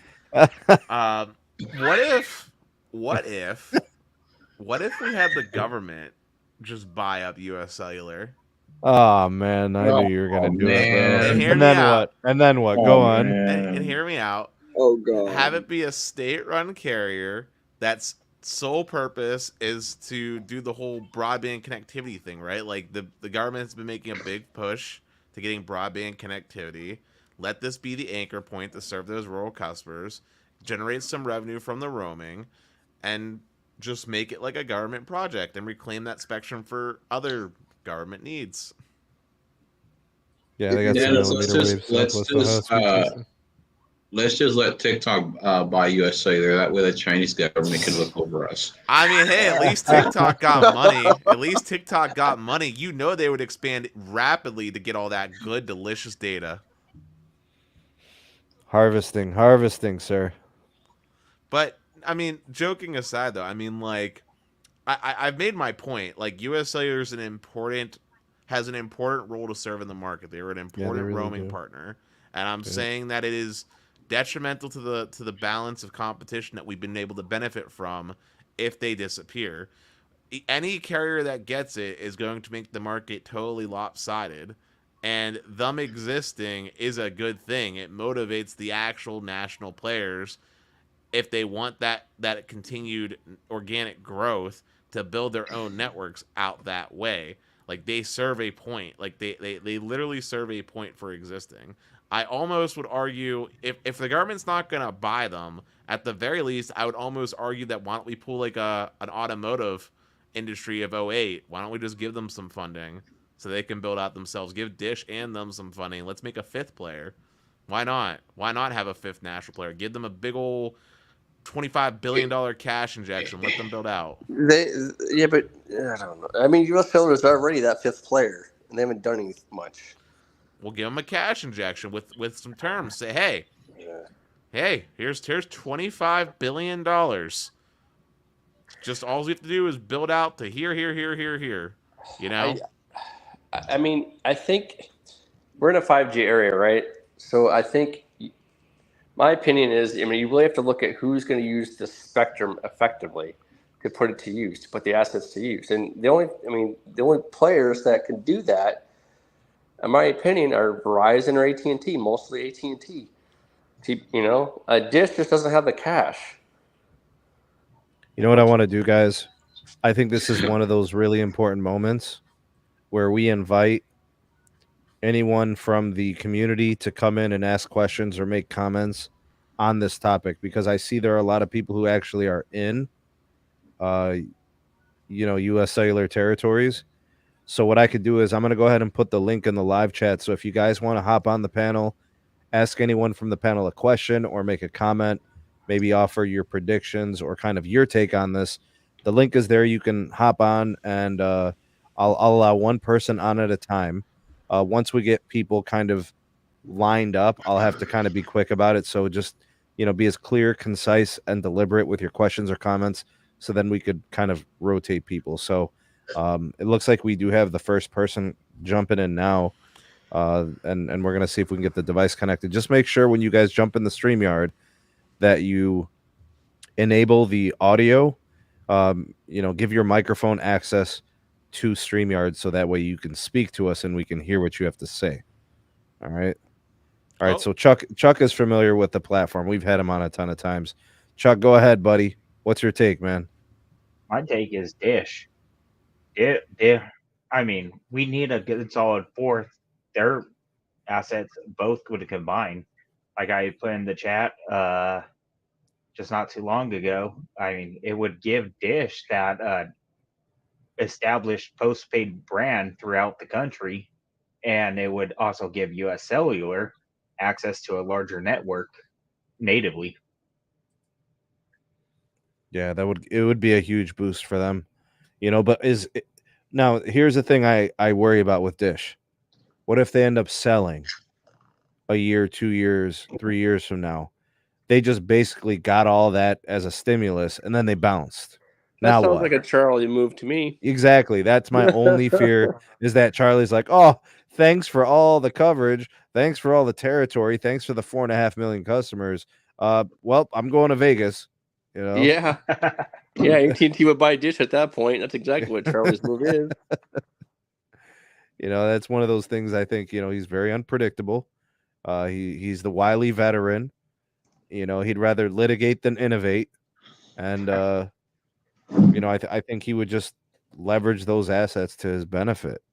He's the majority shareholder of the company, and he's also the president of the company and all the subsidiaries.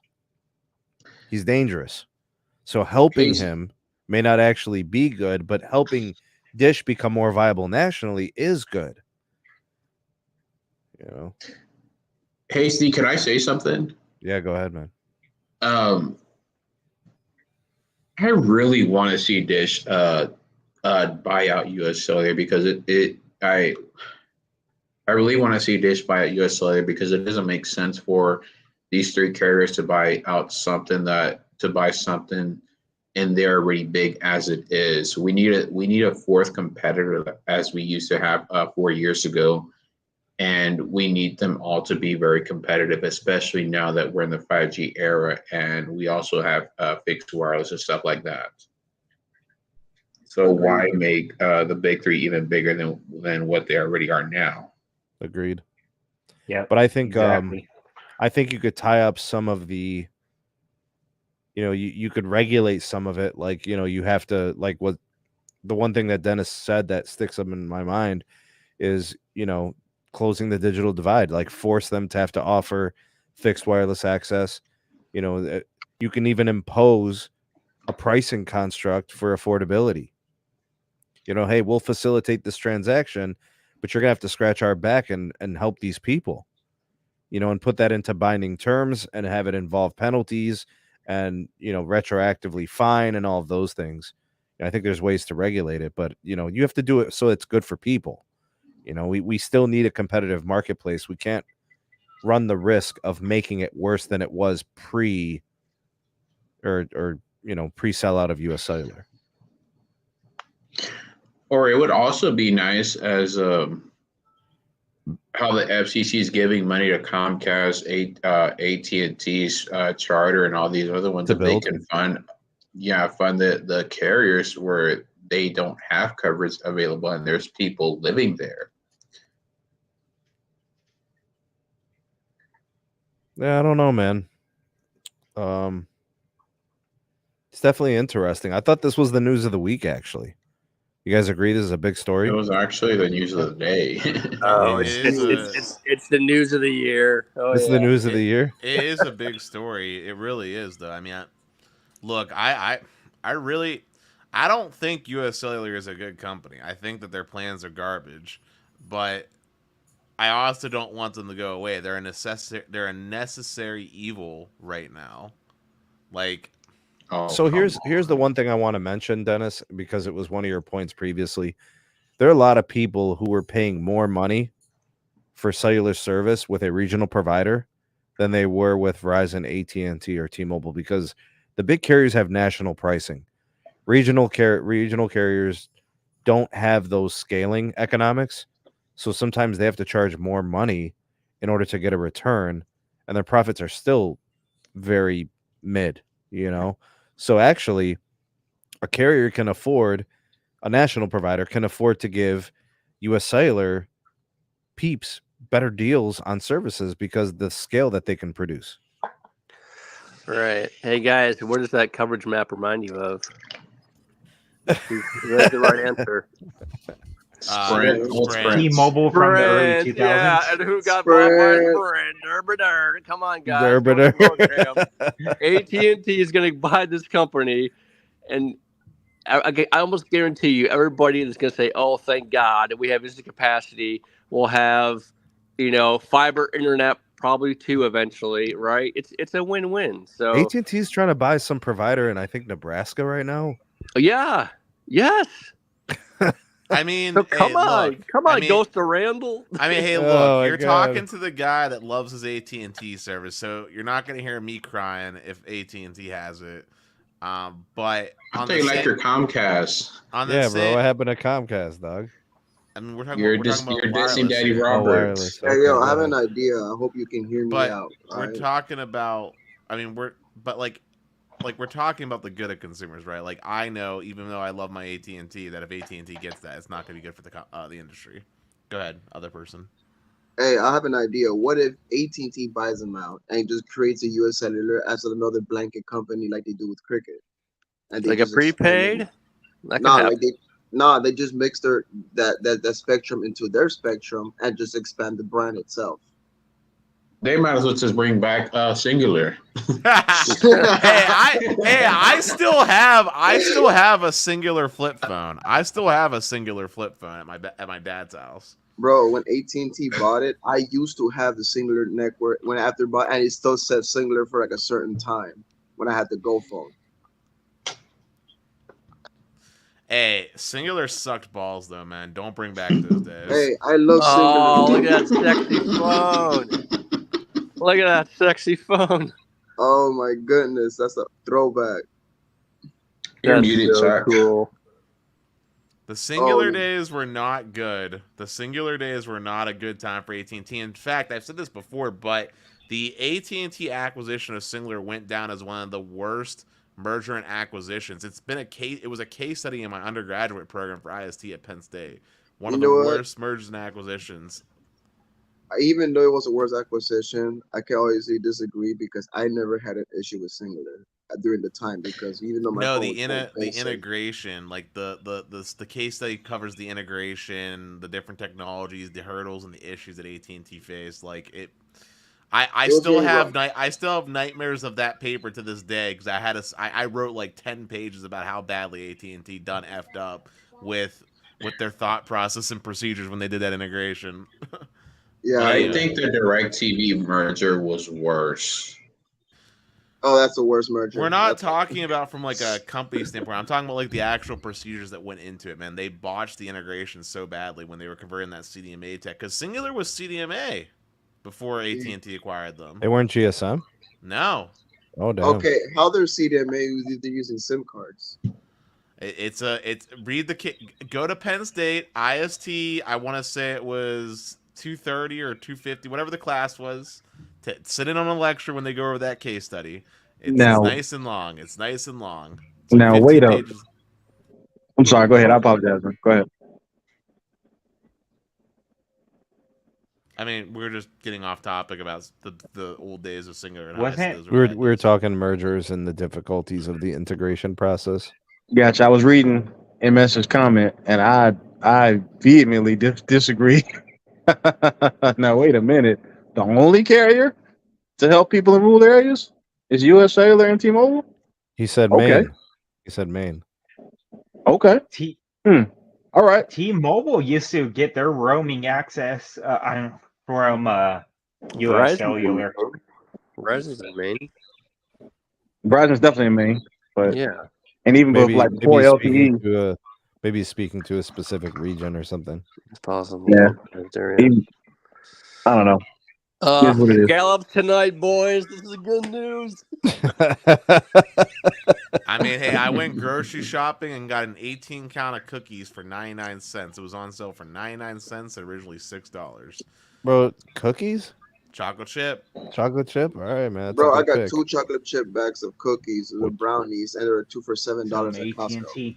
Listen, you want to know what's crazy is that 18 count of chocolate chip cookies was cheaper than a loaf of bread. My bread that I usually buy is normally $5. It went up to $7.30 for a loaf of bread, but I could get an 18 count of chocolate chip cookies. Yeah, because chocolate chip cookies are just cooked sugar. This is basically it. And all right, we got AT&T. What is that, Chuck? $6.50? How much? $4.19. $4.19 by 10. Over 10. C-band, lower level. Yeah, nice, man.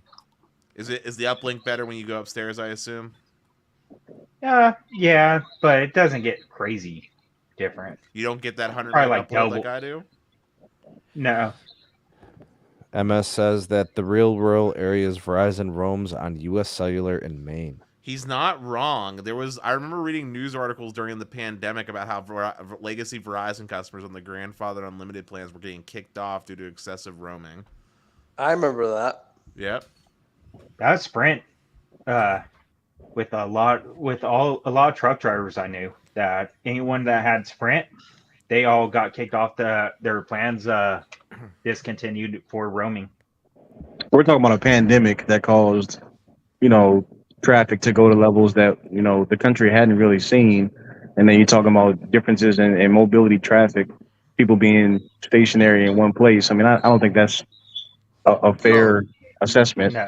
But during the T-Mobile merger, during the T-Mobile merger, I lost my job. So I'm saying, and it was really dead because I thought it was gonna go in a different direction, And I thought like the CEO, which was sweaty armpits, he's like be like John Ledger, but he's like, oh no, we're gonna just go backwards and be like AT&T and just fire everybody and start getting greedy and shit.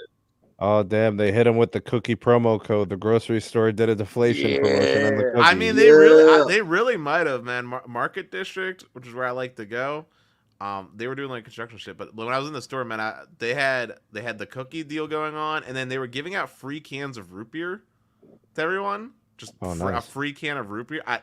Dennis, do you like root beer floats? Absolutely, one of my favorite desserts. Oh yes, with vanilla ice cream, obviously. Yeah. Wait, that's a dessert? To me. Oh yeah, that's just a drink. Is that considered a dessert? I thought it was a drink. I would consider it a dessert. You have ice cream in it that you're gonna eat. Yeah, but it depends on the ratio, guys. If it's a drink, it's more root beer than ice cream. Right? Smoothies have ice cream in them. You don't have a smoothie as a dessert. I mean, you could, but who does? I don't. I consider a milkshake a dessert. Like, yeah, same here. That's a drink. It's a dessert drink. Yeah. Oh, like okay. So that's a thing. Okay, gotcha. It's a dessert drink. Here comes here we go with the food argument again. I mean, look, if it's got damn it, no. if it's literally nothing but sugar, it's probably a dessert. Bro, don't tell me you make salads with Jello, bro. Don't tell me that. I don't want to hear it, bro. What the fuck? Bro, I've It's heard of nothing that but shit, bro. sugar. People saying they made salads and they show up and it's Jello with Listen, like whipped cream on it. This and is shit. not the 1960s cookbooks of atrocities. Okay, we're in 2023. We eat real people my mom food. used to have that. Oh, dude, I know. I'm picturing what you're talking about. That's some like 1960s Dennis, I'm gonna do you a nasty salad. recipes. Yeah. I'm gonna do you a salad, bro. So bad. Don't marry a woman unless she has a cookbook. It's the opposite. You want to marry a woman that doesn't have a cookbook because then they know. Then they learned the recipes the old school way, man. Oh, that's not true.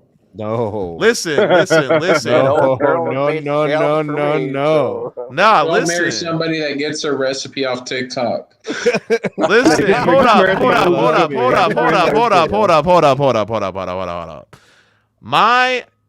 Every Italian person that I know that had some of the best food, they didn't measure, they didn't use no recipe book, they just knew it by heart. They just did a little splish of this, a little splish of that. Right, so Dennis, let me give you a comparison, right? You know who Biggie is or was? The rapper? Yes. I mean, vaguely, I know the name, yeah. Okay, so Biggie didn't write his rhymes. He memorized, he created them in his mind. He would repeat them in his mind, and then he would just always remember them, right? Right. That was his technique. That was his way of doing rhymes. Eminem writes everything. Nas writes everything. They're still great, dog. Just because they write, just because they got a cookbook, doesn't mean they can't cook. It just means they like having a resource while they cook, so they don't mess it up. Look at Snoop Dogg and Martha Stewart, bro. That make a great combination. Oh damn. See, you want to know how I cook, Sneed? I still got. This is how I cook, Sneed. I look what's in my fridge. By the way, we're past an hour mark, and that's why we're drifting. Just letting Okay. everybody know. So, Sneed, you know how I cook, man? I look at my fridge. I say, oh, that's what's left over? What can I make out of these ingredients that will taste pretty good? And then I just whip it together. I just All right, well, go that's your thing, but like recipes are recipes, dog, and that's how stuff comes out good. But my experimentation and wild magic lets me make new recipes. Yeah, but sometimes new recipes can result in some real atrocities. Yeah, but as long as some you eat culinary madness. I mean, as long as you eat it, the food doesn't go to waste, and as long as you're making educated guesses, your probability of making an absolute atrocity is pretty low. Well, that's why the recipes allow you to, keep things, with respect to the spices, with respect to the preparation and the cooking, the temperatures, the timing, because that messes with textures and tastes. Which carrier is on the screen right This now? one's Verizon. The Verizon. I mean, the Verizon is performing pretty solid at your house too. Bro, man. can we be real right now, bro? Verizon is such a trash network, dog. It's trash, but it's kind of usable at this point. No, bro, it's junk, bro. Literally, they don't know what they're doing. Only in Ohio is junk. Sneed is just busting balls right now. Bro, listen, it's a trash network. It's congested. They need Claritin. They need decongestion. There's no way you'll ever get over a gigabit on their network. Yeah, bro, I get millimeter wave in my room. Their speed tests are horrible. You can only get like 100 megabits per second. It's just a trash network, bro. So, Steve, so what you're trying to say, T-Mobile's better? Yes. The more capacity T-Mobile is, but T-Mobile should teach Verizon the ways to network. All right, that's enough. That's enough. That's enough. Okay, I had to draw the line right there. I got to draw the line. I was quiet the entire time, but I got to draw the line right there. Teach Verizon the ways of the mastery of the networking. So Verizon needs to hire Neville Ray? Yes, they need to hire Neville. He's egging you on specifically. If you react, you're just getting to him. But Sneed, joking aside really quickly, if we're talking about Pittsburgh, man, goes AT&T number one. T-Mobile is AT&T is trash too, bro. They need to learn from T-Mobile. T-Mobile's number two. T-Mobile's number two, unless that's T-Mobile right there. Unless you care about calling, In which case, you can maybe put Verizon as number 2. Are you guys fucking? Are you guys fucking with me right now? Listen, Verizon's listen. number B, 3. don't get all crazy right now. Listen to me. Don't get all amped up. Hold on. Top 5 networks of all time: T-Mobile, T-Mobile, T-Mobile, T-Mobile, and T-Mobile. Wait. Sneed. You Sneed. forgot Metro PCS. You forgot Metro PCS before they were acquired by T-Mobile. No, T-Mobile made them great. Stop playing, bro. Sneed, you forgot voice stream.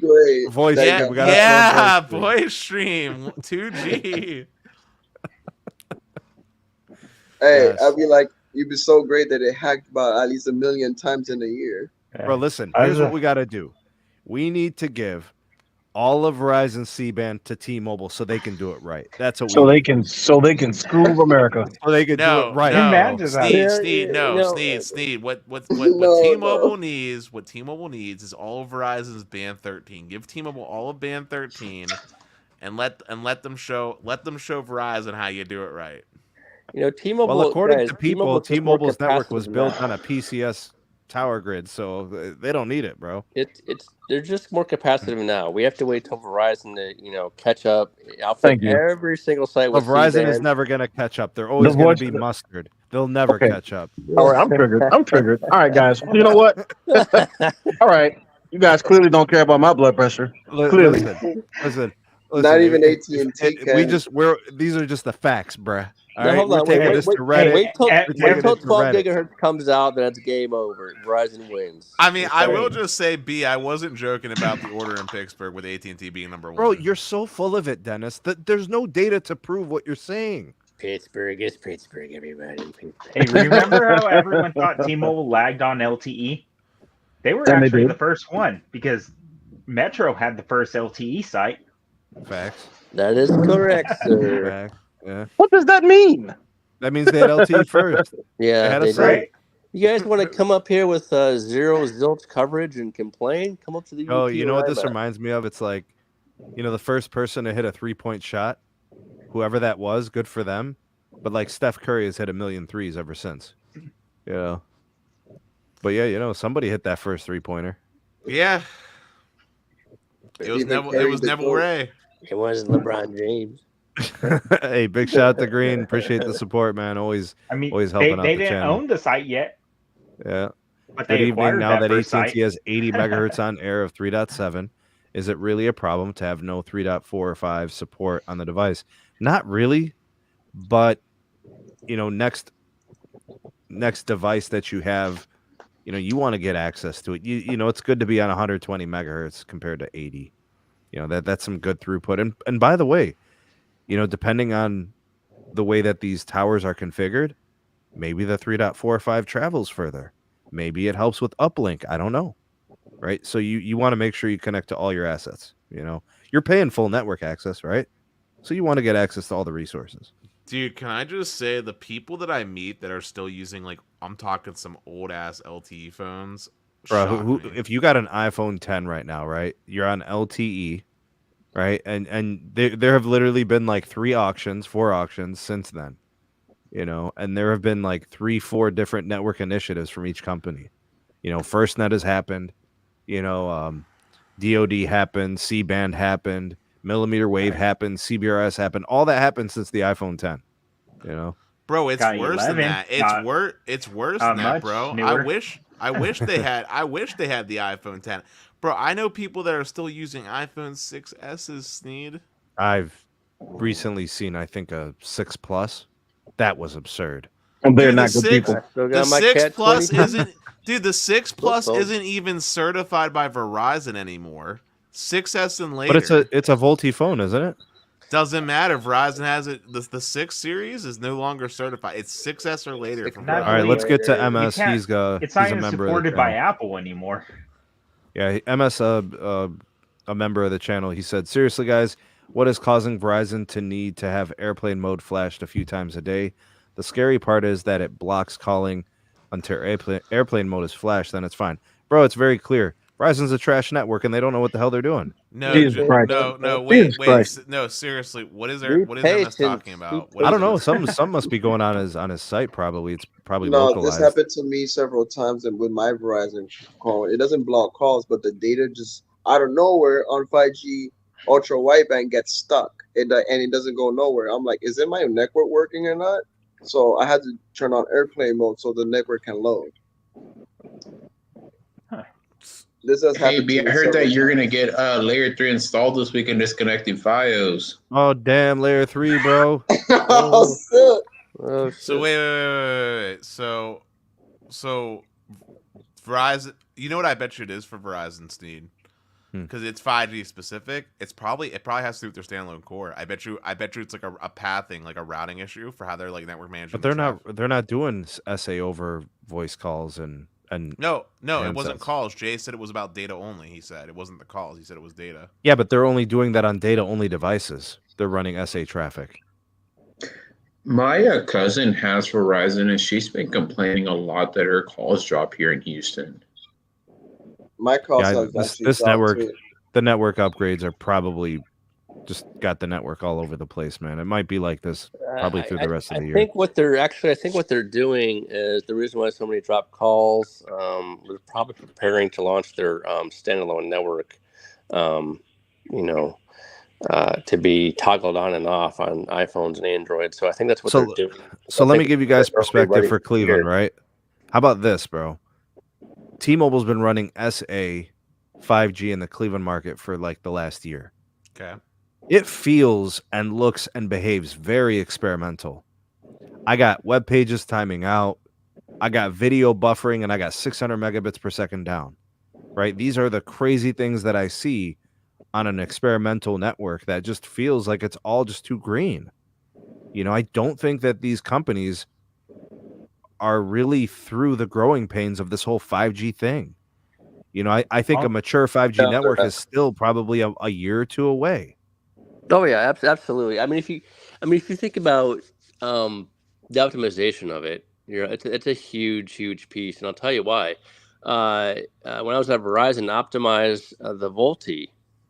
Effectively, how Verizon calling us now, it took us 3 years, right? 3 years to get it perfect, to get the KPIs perfect. Is it more complicated now than ever, Zero Cool? So we would expect it to be it's not the fact that SA is complicated. The hard part is that you have a lot more parts to integrate it than just a standard VoLTE call. So, for example, so does that mean more time is required? Exactly. So you have to negotiate data sessions. You have to negotiate that with the 5G data core, as well as data handoffs and translations, throughput configuration. So basically, versus a VoLTE call, you don't necessarily have to worry about the throughput necessarily. Versus a voice over an R call, you do. Okay, so you have a lot more moving pieces to try to, F with a non-NSA network, right? So when you're trying to do standalone, guess what? It's like a toddler trying to do adult things. Okay, trying to stand up, trying to run around, trying to cook burgers on the grill with dad. Okay, so believe you me, it's going to take a long. Probably going to take. Actually, it's probably going to take at the end of T-Mobile's building period, which is 2026, is when we're going to start to see some real stuff. So that's big shout out to Green. Thanks for the super chat. He said my cousin is still rocking the Galaxy S7. Still won't upgrade till it won't work anymore.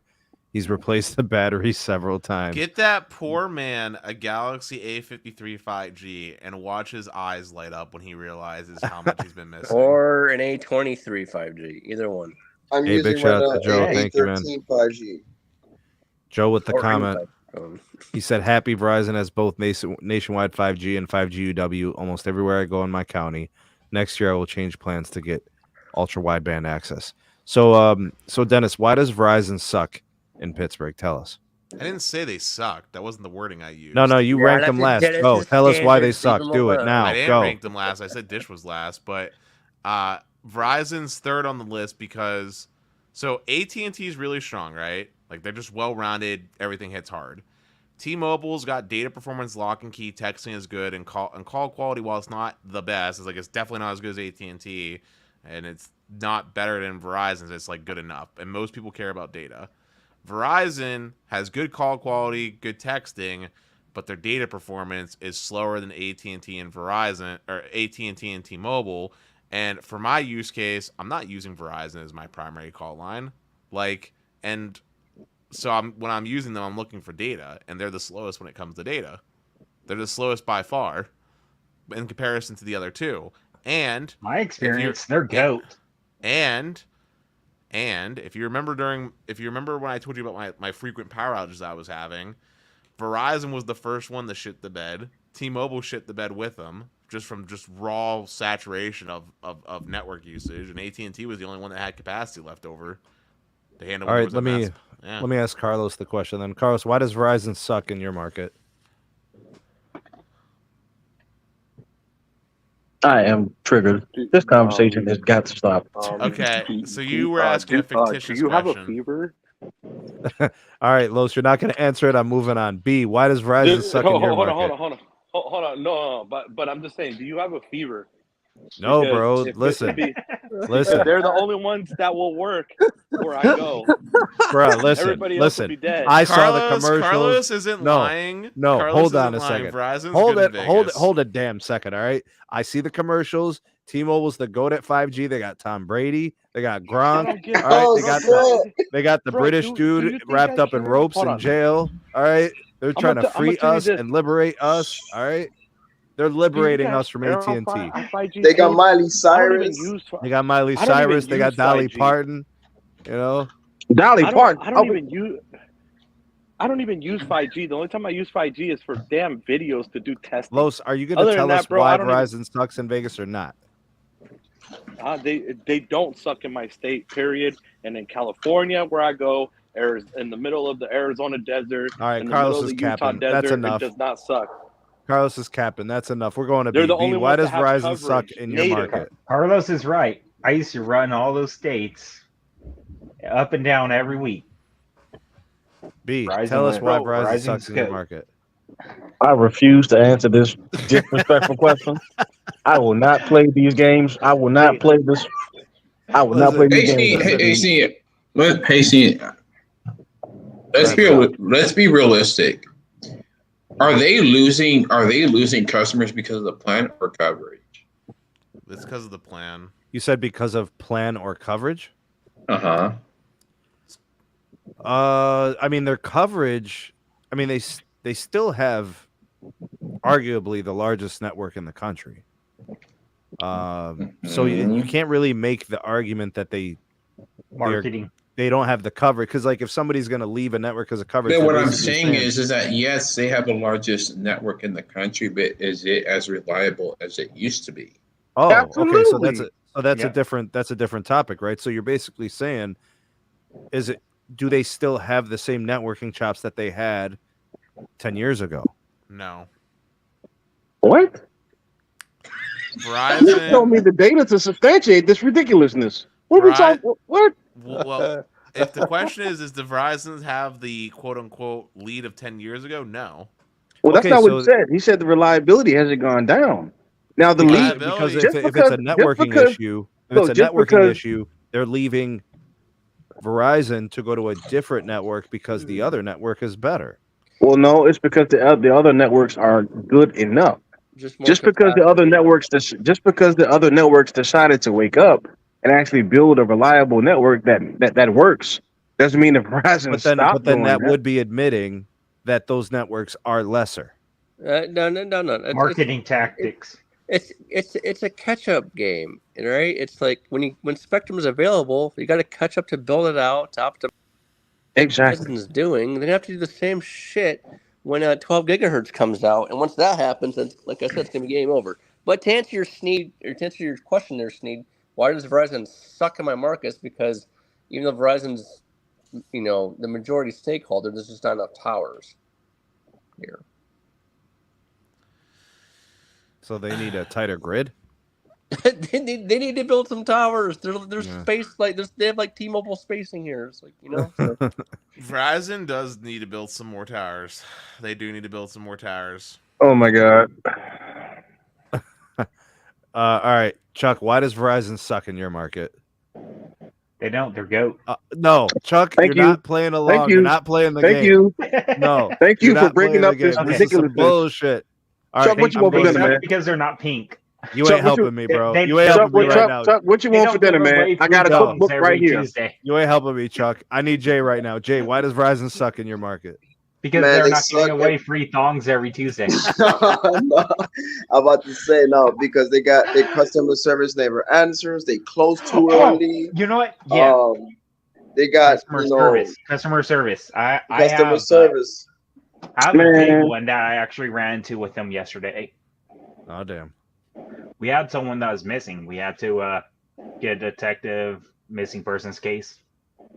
Damn. They wanted they're back, found them, but it's the detective said, okay, well, we want to track the phone, find a location. We could get a warrant, have Verizon go do that since they're on my plan. But as the primary holder of the account, they said I could be able to call them and have them do that. They kept transferring me a million different places. No one would help, saying they don't have that capability. Obviously, they do because a detective's gonna.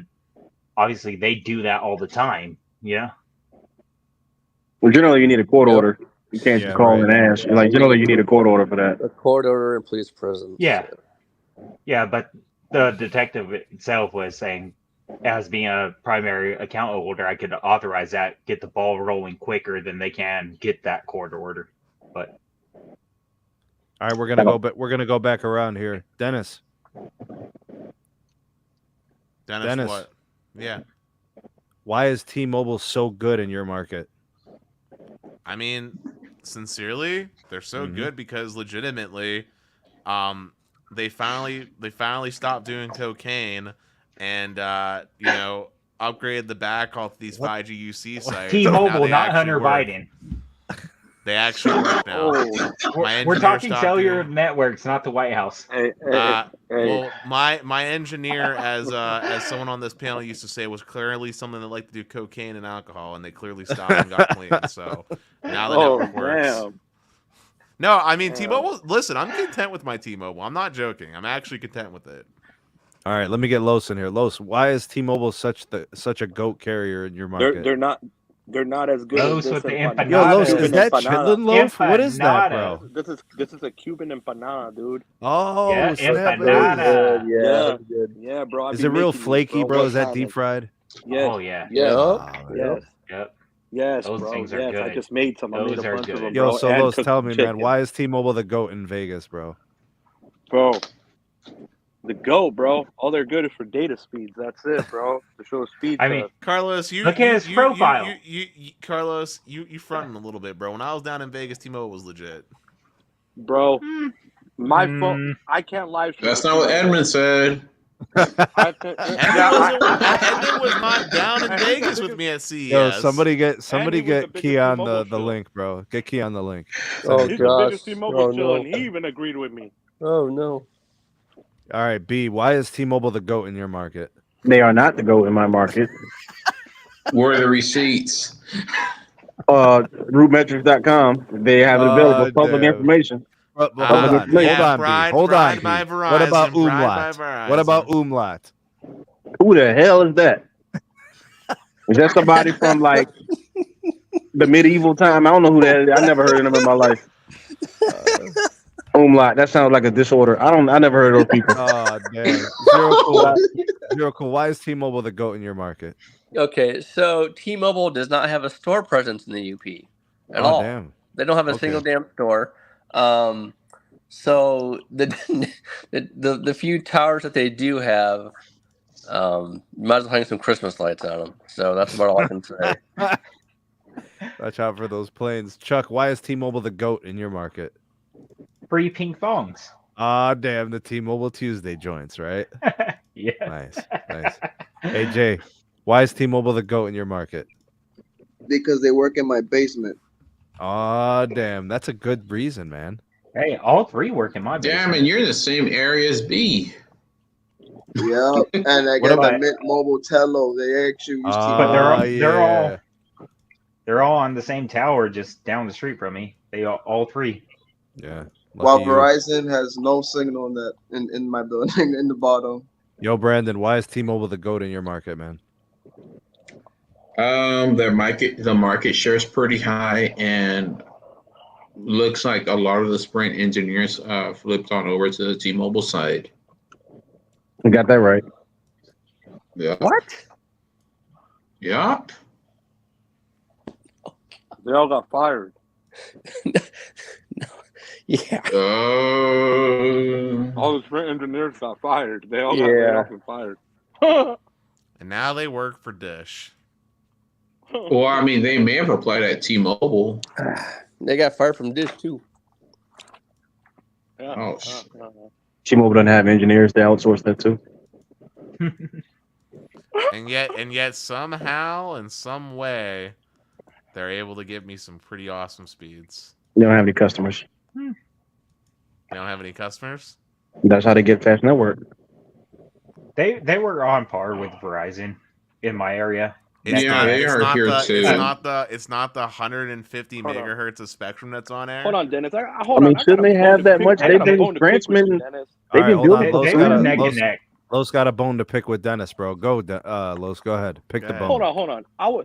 Wasn't I talking to you on T-Mobile the other day, and you were like, bro, you're like, bro, the call quality just sounds like trash, bro. He was like, let me call you on your other line. Wait, Yeah, hold that on, was, hold yeah. on, bro. I called Hold you on on. your AT&T Hold line on, hold on. afterwards. We're talking about the nation's only standalone 5G voice over NR. And the entire bro, don't do that, Los. Don't Correct. be blasphemous. No. all right? Because we got receipts. Because there's receipts. The boner. There's receipts here. Don't talk about the boner. but all can right? we, Talk can about we the boner. hold up, Los. But can we also call out a spade a spade? You support Dish. Can we talk about how your Dish was doing even worse than T-Mobile for call quality? Yeah, it was. Yeah, Los, it was doing yeah. bad, bro. It was doing bad too. I won't Yeah, but deny they- it, bro. They ain't charging $90. Oh damn! Here we Yeah, go they with charge the 90 90 bucks. bucks. Here we go.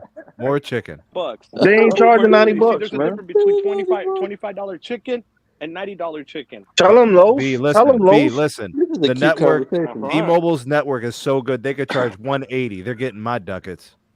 Stop it, Sneed. You don't pay anything for T-Mobile. You don't pay anything for 180. T-Mobile. Yes. Stop it. I put up my own you ducats. on that 180. test drive, bro. Get out of here. You're on that test They're- drive, bro. They're guys so are trying to good. Wait, are you I use still? other Wait, are carriers you to still access actually them. on a test drive, Sneed? Hell no, man. You listening to these fools trying to clown me, bro? Come on, man.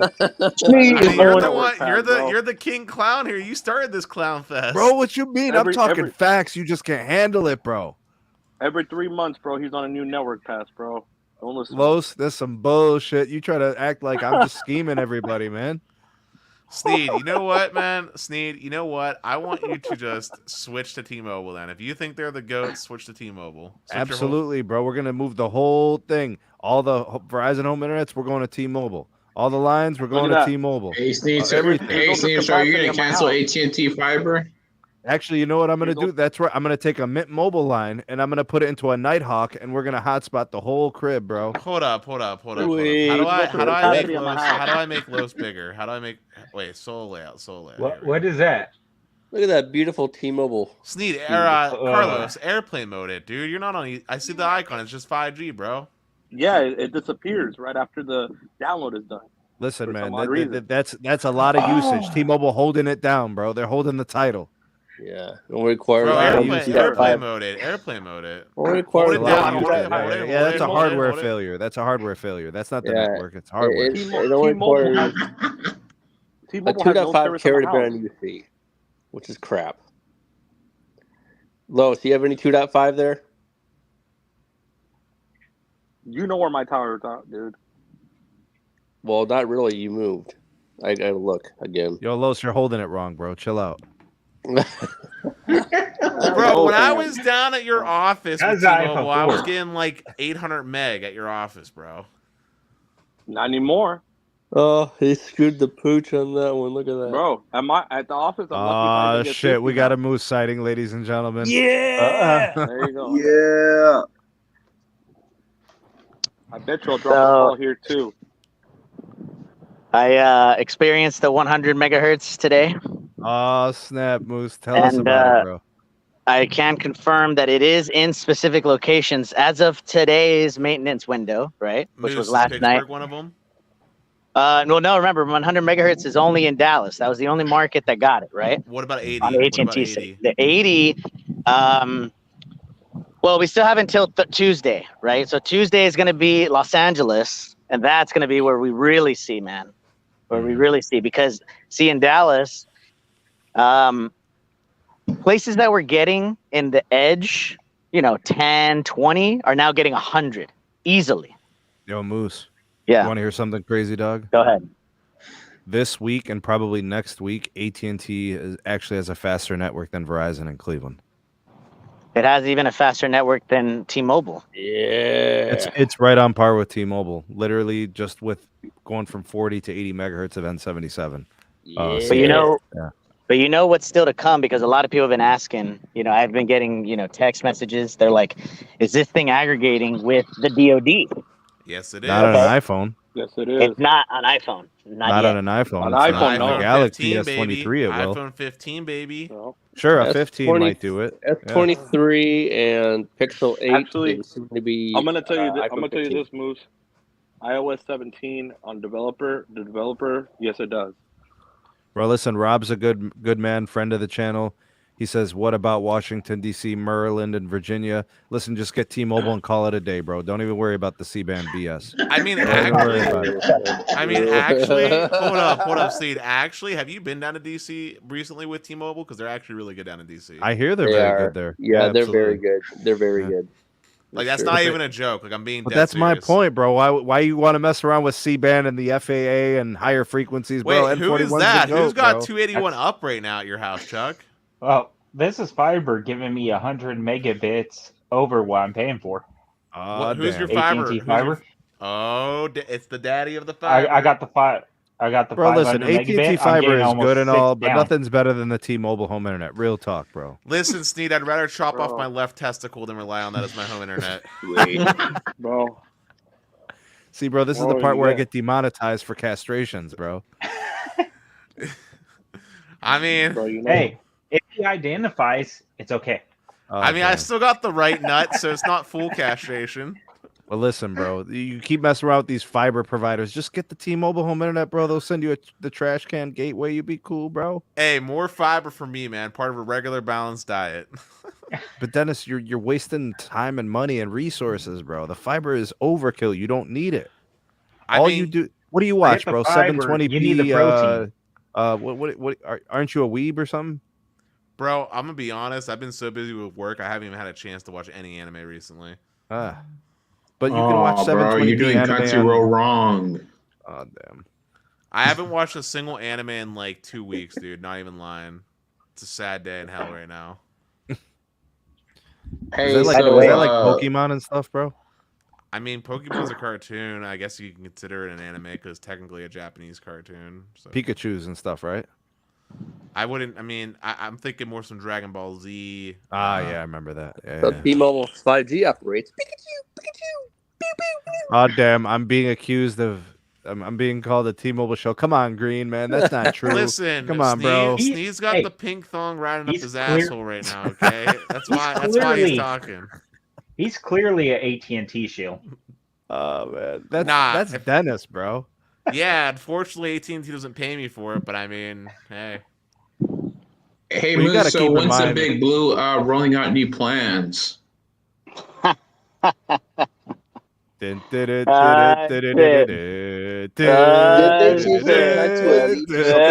hold on. I was about to load it up right now. Hold on. Oh my God! How did you know that that's incoming, man? We feel the vibes, dude. The Apple. We feel the vibes. It's like the Force, bro, is just kind of like, look. pulsating. This is all I can say. You know that the competitor is not T-Mobile. Okay, AT&T competes at a much more enterprise level because that is what we're seeing in the market, right? In the earnings, right? They're saying Verizon is only kept afloat because of business ads, right? Consumers are like abysmal, right? So, Moose, we already established this. Verizon is trash and everybody else is cool. We already know. No. I'm saying this. Business side, right? Verizon is killing it. They're still afloat for now. Yeah. So what does the competition need to do? They need to attack the business customers, right? That's what you've seen. To like T-Mobile disable the growth completely. Disable the growth completely. And how do they do that? They have to one up. Well, that's whatever T-Mobile, Verizon's going to do. No, T-Mobile's taking the share right now in we'll business. we'll see what's coming up prior to iPhone. That's all I can say. There's some stuff in the works, possibly very good stuff. I don't even know how much I can say on this actually, but I know stuff is incoming, and T-Mobile's gonna have the best promotion for the iPhone moves. No. Look, all I can say is this: the leaks about the iPhone being $100 more expensive are confirmed. Oh damn! That is going to happen. And but you by get the way, best that's deals confirmed by T-Mobile, though, right? For the trade-ins and stuff. Mark from Bloomberg, right? That guy, Mark Gurman, knows. Yeah, Mark Gurman knows people inside of Apple. He's had these relationships well established since for years now. Since he was in Michigan State University, right? I have the theory on this, but I believe one of his good friends that was at Michigan is at Apple. That's how he knows all this stuff and introduced him to people inside of Apple. That's how his career got so big, and now he's on Bloomberg. But more expensive iPhone. Tim Cook on the earnings call basically said that the majority of the iPhones that are being sold today are on some type of plan. So that's another thing that's like, hey, they're on some type of installment plan. They're on some type of subsidy, or they're on our Apple, iPhone upgrade program, right? So more to come on that. But, the enthusiasts are going to probably get it. People are going to probably upgrade if they have an iPhone 7, 8, 9, 8, 10, right? To me, it's not that big of a deal. It's just a periscope camera and some color differences. That's it. Sounds like an iPhone release to me. Big shout out to Alex Soap Talk, the super chat. He said, "Yeah, SMT." And Al knows how goated T-Mobile is where he's at in his market. Hey, here's Project Genesis, by the way. Is it doing goat things? 18.2 down, 6.29 up. I'm actually very content with that. That's very usable. 80 ping. Listen, hey, compared to just a couple days ago, this is great. At least it's running. My signal suddenly got better on the phone. Literally within the last Bro, you 48 can't hours. watch Crunchyroll in 4K with that. Dennis, Yes, where's I your can. beanie? Yes, I can. I can load 4K with 18 meg easy, or not 4K, 1080p easy with that. Oh, there we go. There's the boost. I knew it was going too good. There's the dish I know. Where's your beanie, Dennis? No, I Come get on. the error. See, this is what I was telling you about. Test failed to complete. Check your connection, bro. This happens. Yeah, but No, forget this- about the this is speed what- test for now. Just use the phone. I this is what do, happens. and that's the So, problem. It just randomly stops working. Dennis, damn. no. What happens is this. It's because the cloud core, the speed test apps, you have to change the server every time. It's weird. Really? That's why I don't even. Yeah, you have to change the speed test server every time. See, Dennis, you think you know it all. See, This is what's going to happen with Verizon and AT&T and T-Mobile when they go to the cloud too. You're right, It will bro. I happen the switched same. over to Dish Wireless and it worked. That's so stupid. That's cloud. That's the cloud. for listen, you. that's why you got to use fast.com, dog. I do, and it also gets interrupted on that too. Listen, but here's the thing that kills me about Dish, dude. Even when I switch the server, man, I'll have times where I do speed tests where I'll get like 21.3 down, and all of a sudden my upload goes to 0, like literally measured as 0. MS chimes in and said, "Will the $100 added cost to the iPhone hurt AT&T because Roger said that they have the most cost-sensitive consumer base?" I mean, the phone and the services are two different things, I would say. So I think that conversation, we know AT&T is going to give new and existing customers the best deals, right? So they'll probably have the best promotions. Yeah. And then brother Levendi chimed in. He said 3-nanometer chip on the new iPhone is huge. That's right. You need to read up, Moose. Yeah, Moose. Yeah. Honestly, if the network chip in these phones could be switched, I wouldn't even upgrade. Honestly, to me, this iPhone, I mean, it's damaged. Good enough compared to this one. What do you got? The 13 and the 14? This is the 11. Pro Max. Oh, damn. This is the 14 Pro Max. Yeah, but Yeah, what I'm really waiting for is I when could the change iPhone the has network chip. I'd be I'm perfectly saying content with this one. the issue with the iPhone is that there's realistically no point to upgrade at this point because we've reached peak, like network speed. The only thing that I'm really waiting on is the iPhone Wi-Fi chip being upgraded or integrated into the SoC. Because right now we're getting like a half-baked product when it comes to Wi-Fi. I mean, Sneed tested this thing, right? It's been Wi-Fi that way for a 6E. while. Yeah. Right. There's no Wi-Fi 6E. The thing is capped on Wi-Fi 6 because there's no MIMO. So you're getting half the speed that is potential because you put a Pixel 6 Pro next to Moose, I'm not going to be an They're both apologist on for my any brand, Wi-Fi. but the iPhone has always left RF, to be desired when it comes to cellular, when it comes to Wi-Fi. They're not always on the cutting edge or the bleeding edge of the tech. So they're always like 1 or 2 generations behind when it comes to stuff like that. So they're on the same Wi-Fi. Yeah, it's not good enough because the iPhone's beating the my Razor on the same So check Wi-Fi. this out. So check this out, Chuck. If I use my Pixel 7 Pro or my Galaxy S22, the Lambo router, right, on the AT&T Gig Fiber, I can get 960 down on both of those phones. The iPhone, I get like 830. Same spot, same room, same seat, so there is a difference because of that Wi-Fi hardware. It's just different, And it's not a big deal. It's not the worst, but I would like the range on the iPhone to be a little bit better with the Wi-Fi. It's the first phone to cut out when I exit out my house. The Galaxy goes past my mailbox, Like I said, it's not a big deal. I guess if you're in the yard, but it's not a big deal, Chuck, and then I'm gonna tell you why. Like, these are fringe and edge cases, right? It's not a big deal. Yeah. But if you're gonna pay $100 more, that means the iPhone 15 Pro Max, whatever that phone's gonna be, the Ultra, whatever, is gonna be $1,200-$1,300. Yep. So you're gonna pay premium pricing to still lag in hardware. It's a tough pill to swallow, man. Because they've got competitors who are willing to give you the hardware of the year at a price point that's either of equal or lesser. Yeah. I mean, it's like I was saying, if I could change out the network chip in the phones itself and only upgrade that part, this 11 does exactly what the 15 does. Chuck, I'm having problems with apps on my iPhone. Bro, my 14 Pro Max, it's not as bad as my 12 Pro was, but this thing is a buggy piece of junk. YouTube always crashes.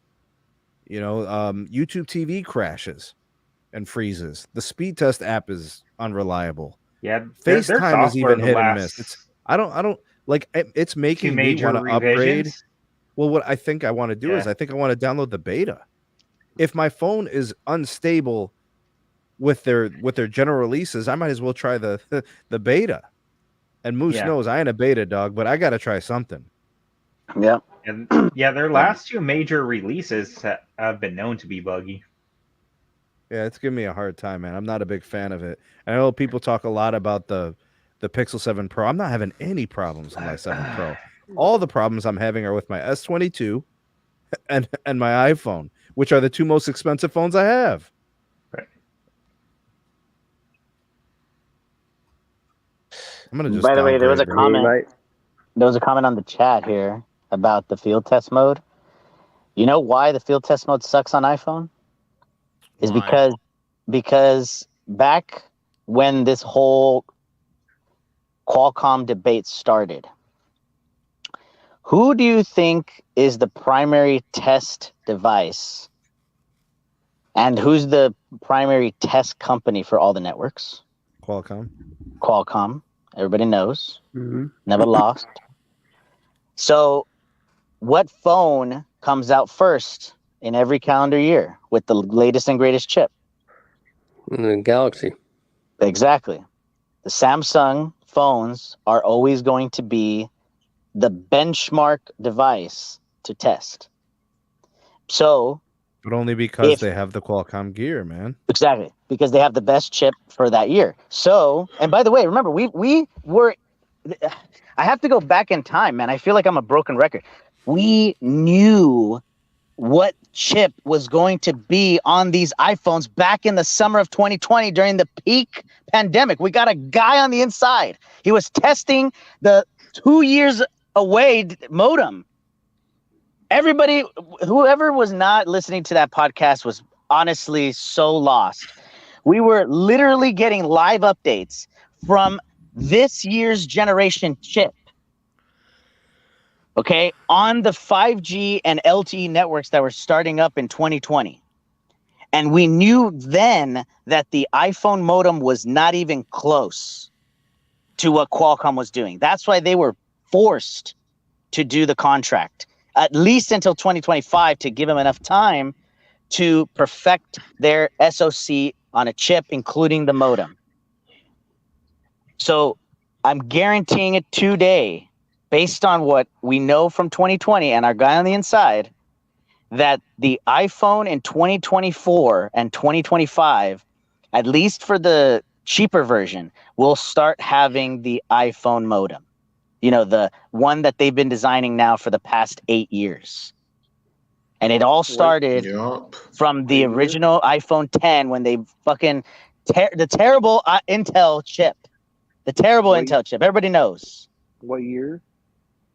The Is it gonna start? if I remember correctly, it was the iPhone 7 actually, the first Intel chip, right? No. Yes, iPhone No, 7 but wait. was the first. Yeah, it was the seven. Yeah. The 7. Yeah. What year is the cheaper iPhone gonna have the new modem? It's gonna have to be a phased. Yeah, it's gonna have to be a phased introduction, right? So what I'm saying is, the cheaper model will have it starting no later than 2025. I was actually predicting 2024. I'm hearing 2026. That's just my sources. So Yeah, because the contract, right? The contract is until 2025. correct. Yeah. Right. So Hey, Boost, guess what? Mm-hmm. My home tower is getting SA on AT&T right now. Yeah. what? So I was talking to the Cha-Cha here. We know the exact locations of all the SA sites in LV. And I told them, you know, those are the ones that we got to test out because I can't be there right now, you know. Oh, and by the way, Detroit, pretty much every single site has SA turned on. It was nuts. I couldn't believe it. So, you know, it is what it is. But going back to the Qualcomm chick really quick, Sneed, because I know we've been talking about this on and off for years. Qualcomm is the benchmark, but we need to give time for Apple to perfect their combo chip, because that will be the most energy efficient and possibly even the most performance. Because remember, look at their pedigree so far and look at their historicals. The M1 chip blew out Intel like crazy, completely knocked them out of the playing field. Yeah, but the M1 chip is not, but that's not their modem. Correct. I'm just saying from a processing standpoint, right? If so they do good processors, right? Exactly. They have now a pedigree of doing good processing, right? They have the A series chip, right? That started it all with the iPhone, right? The A series. Moose, let me get to the super chat real quick. Yeah, go ahead. All right, Green, thank you for the super chat, man. Will you guys upgrade to iPhone 15 series for USB-C and the rumor bigger batteries? I got an iPhone 14 Plus. No problems at all. Love this phone. I mean, I like the fact that they're going USB-C. I mean, if I was a person, just a person who's coming out of a 14, I wouldn't upgrade just because of USB-C. I'd wait at least another year probably. But if, you know, you're on the early iPhone upgrade program and stuff, then it's cool. You know, and then to address Matt's statement, he said AT&T has the most coverage per square miles. You know, they took the crown from Verizon, according to some sources. Go ahead, Moose. I mean, that's about it, right? Like Qualcomm, right? They have the best, most powerful chip today, but we just have to wait and see what Apple comes up with. It's a good situation to have Qualcomm punched in the mouth. So I'm good with Apple knocking them back a little bit, you know, and putting the pressure on them. You know, that was the issue. This goes back a long time. This goes back to the CDMA patents of why, you know, the Androids and Qualcomm and stuff like that were so good. They had the CDMA, networking patents. Zero Cool. We talked about this before. Yeah, that's correct. It's all due to patents, for CDMA, and Qualcomm had them. That's correct. Hey, Moose. Almost 700 down on standalone. God damn, I'm man. only good with it if what Apple releases is actually within, like, say, 10% of performance. Hey, So, Moose, yeah. why does the engineer phones get to do like all the service menu and stuff like that, and the consumer phones can't? Well, I mean, it's the same reason why you shouldn't be expecting Apple to really give you all the ins and outs of the phone. They like to have a closed system. They just want you to use it, right? But to address Dennis's point really quickly, at the time when we were when we were getting the updates, the difference was an 8% difference. And that was based off of the X60 modem. Okay. So when they were testing the X60, it was an 8% difference in speed. It was still more power hungry at the time. So I don't think that it was good enough, because they literally were like they were stopping to test it because they were like, it's not satisfactory enough. They wanted to be like within a 1% margin. And I'm like, damn, that's going to take them a while. But well, let me emphasize and clarify what I mean by 10%. When I say 10%, I'm talking within 10% of power, 10% of performance. I mean, like, if it's within that amount, then it's like whatever Qualcomm's latest thing is. If it's within that amount, then it's competitive. 10% isn't that much of a difference. I mean, it can be, right. But it's not going to lead to unusability either. Yeah, but think about it like this. If I can do 1.3 gigs, right, on a S22 or even on S23, but the iPhone can only do 900, a gig max, right, with the new chip, people are going to be like, why am I going to upgrade from one year to another if I actually have worse performance? Because most people don't actually look at wireless modems. Yeah. They're just going to see the new camera and, oh, this phone's just faster by the marketing of what Apple claims. And they never actually give any stats. They just say it's faster. Here's the three things that people care about. Ready? Cameras, battery life, storage. That's it. Those three things. So we already know what happened, right? If you look at historicals, when that iPhone 7 came out, and then you had the Verizon model having the Qualcomm chip, you had the I remember Intel, right? Verizon literally throttled the Qualcomm model. Continue with software. Right. Apple, not Verizon. Apple had to force the Qualcomm chip to be less, had less performance on it. I don't think Apple wants to do that anymore. That's why they have just one vendor now, for now, right? So the idea is that if they're going to do that again, they're going to go all in on the Apple modem. No more half this, half that. But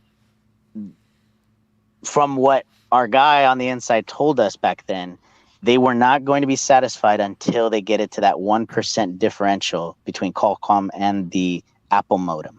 Well, God bless them if they can do it, but I don't see it happening. I'm just gonna keep it truthful, Moose. I don't see it happening. I know Apple's a $3 trillion valued company, but Qualcomm owns too many gosh darn patents when it comes to wireless that I just don't see it happening. I'm sorry. Let's put it this way.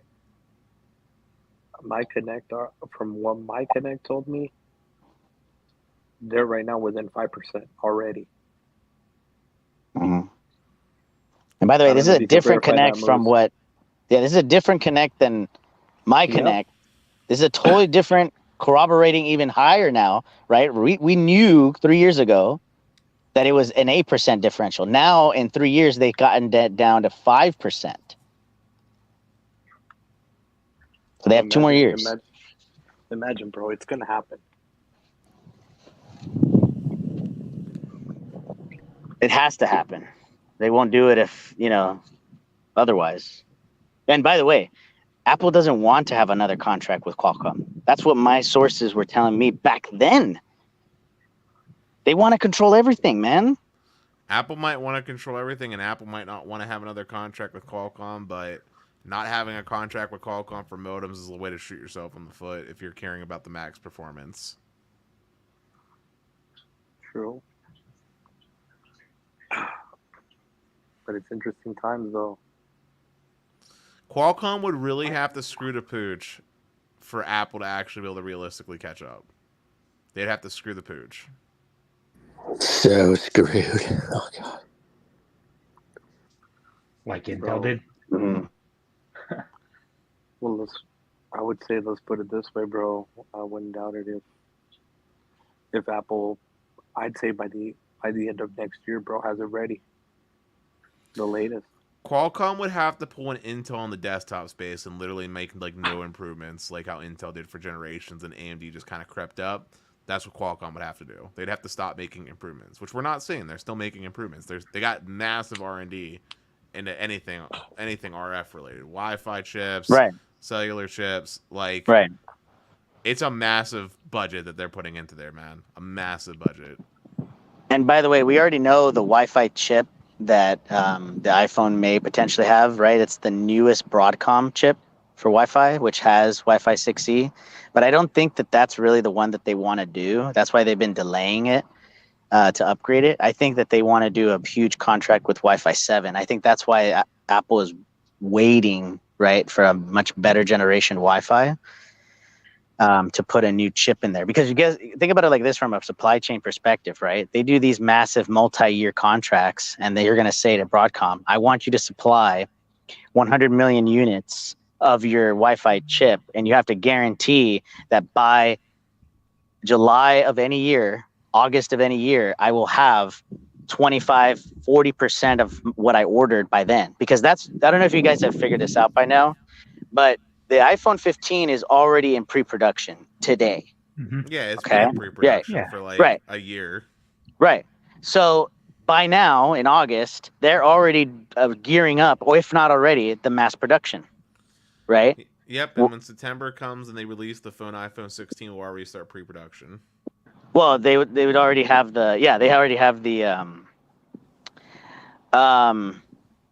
Zero Cool. What you told me terminology a long time ago. Yeah, go ahead. I mean, so they pretty much had the RFP for design. So basically, once one phone ends, another begins, right? So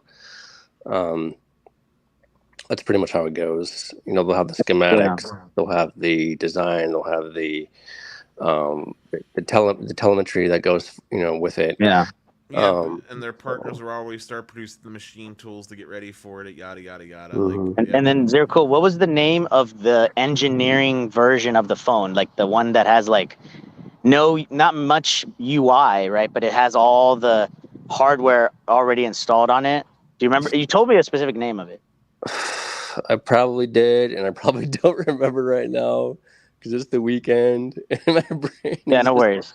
It was, I think, I'm gonna try to dumb it down, but it was like a pre-mass production engineering environment device where it didn't even look like the final unit. It just had all the bells and whistles in it, right? It had the chip, right? It had the A series chip. It had the Wi-Fi chip, and it had the cellular modem, right? So 3 years ago, it already had a X60. 2 years ago, it already had the X50. 1 year ago, it already had the X70, right? So just to give you that perspective, it's 2 years in advance, whichever chip will be announced, right? So they're already in that 2 year cycle, and they will continue doing that. So that's why Apple is still, like to Dennis's point, going to be behind, because the X series modems from Qualcomm are at minimum 2 years ahead of whatever Apple's doing. Yeah. Here's what if Apple wants to get ahead, of Qualcomm, I think it'll be a smart decision, and I want to kind of get you guys' opinion on this panel, to change, once they get their modem going, change the release cycle. Make it January, along with Samsung, instead of September, for competition. What do you guys think? They won't do it. They won't do it because they'll miss the holiday sales. They'll miss the holiday sales and Black Friday promos and all that other stuff. They won't do it. Yeah, no. Just a thought. That's the problem. No.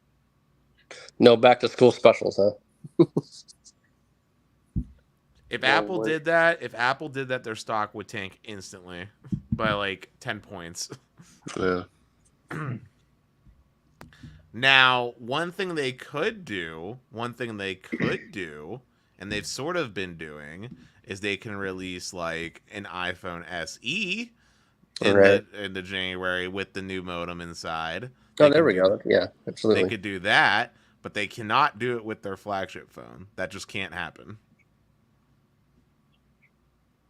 Well, what about like how they did the Ultra Watch, release an Ultra version in January?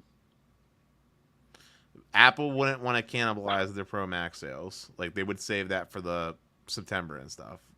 But they could do like an SE. They might, they could do that.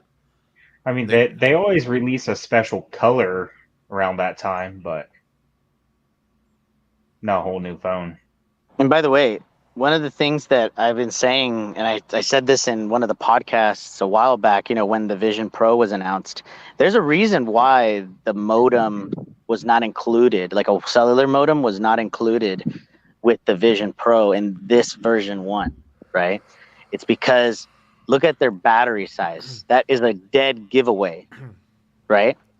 Because in order for you to be able to support a cellular connection, you're going to need a minimum of 6 hours of battery life. And by the way, I think if I remember correctly, an executive said this in one of the presentations in a WWDC. They were like, the phone needs to be able to last a transcontinental flight between New York City and LAX. So JFK to LAX. It has to have enough charge to do that, unless you're going to be plugged in, right? If you're going to be connected in the airplane, then it's irrelevant, but you need to minimum do 6 hours, right?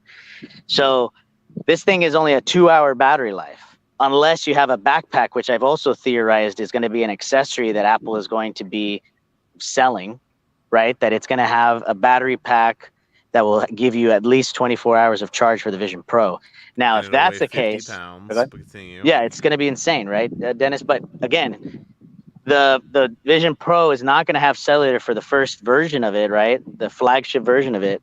But I can guarantee you that version 2, which may have the Apple modem, right? Because if you can integrate everything, then you can have a better battery life experience, right? Because again, the only pieces of equipment, the only pieces of hardware that are not fully integrated into the Apple ecosystem is that X modem from Qualcomm. And obviously the Broadcom Wi-Fi modem as well.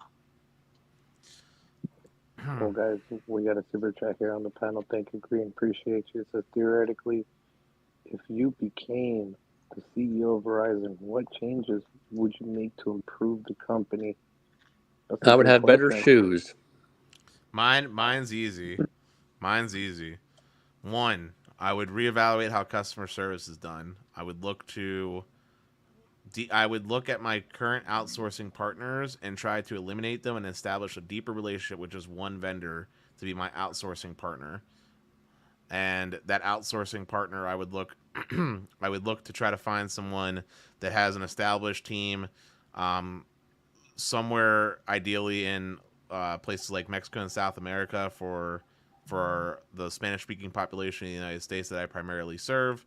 Or I would take the AT&T approach and look at Europe, specifically like Eastern Europe, since the labor force there is a little bit cheaper while still being highly educated, to support my customer base and my domestic base. And that way I can also then correspondingly have my hours of operation for support by department extended to more pre-pandemic, all this jazz time of availability. So improve customer service and leveraging outsource in a more efficient way with a more deeper relationship where I have more control over the metrics and KPIs and such, rather than relying on multiple different vendors. The second thing I would do is I would reevaluate plan offerings and pricing and that strategy in the consumer space and the postpaid side. And what I would specifically look to do is identify the pain points for, I would say, 3 key target demographics on the consumer side. I would have a postpaid plan that strictly focuses more on the budget conscientious consumer so that I can still have them on the postpaid side rather than the prepaid side due to the reduced churn. I would have we'll call it the everyday man's plan that satisfies the broader range of consumers. That could be a more easier upsell, has some like more premium features that take advantage of the network, yada yada. And then I would have my ultra premium, like super premium plan that may also be discounted for like first responders and military people and so forth. So I'd have like 3 plans, keep it simple. All of them obviously going along with the unlimited shtick in some way, shape, or form. And then, look to generate revenue in that way. I would also potentially look to reevaluate the family plan. I'd kind of want to get away from it. And in doing so, doing it in a creative way where basically I'm eliminating some of the multi-line discounts, but in doing so, I'm generating higher ARPU anyway from like just a per line basis and simplifying the pricing overall. I think that would be something interesting. And the last component, which is one that all the major networks need to do, is just focusing on network deployments. I would really zero in on the deployments of my C-band assets and converting over my CBRS assets over to the 5G side. But outside of the network deployment piece, I would really also focus more in, like AT&T's been doing, on leveraging the fiber footprint for enterprise use and business use, but also the consumer side with the FiOS as I'm doing these build outs with One Fiber. I'm blanking on the actual name that I'm looking for. I'd be looking to expand in the territories that I have to increase market share because the penetration is much lower than it should be for already established networking. So maybe kick off marketing on that piece, and then looking to expand to other areas where grants and government subsidies are available for underserved where there's no competition really. All right. What about you, Chuck? What would you do? Me, I'd basically shake up the whole marketing, take the whole T-Mobile approach. Why? You're the incumbent player, you're not the underdog. You are, but I mean, that's basically all T-Mobile has going for them is their marketing. That's what's driving a lot of, their growth. I'd basically just play that same game. Yeah, but I don't think it'll work too well for you. That'd be like if Joe Biden tried to play the hip Gen Z 20-year-old, started saying some Gen Z slang. All right. Yeah, I see. Yeah. What about you, Moose? What would you do You to know, the company, bro? I had a really good conversation with a new coworker the other day that he's from South Korea. And I keep going back to this,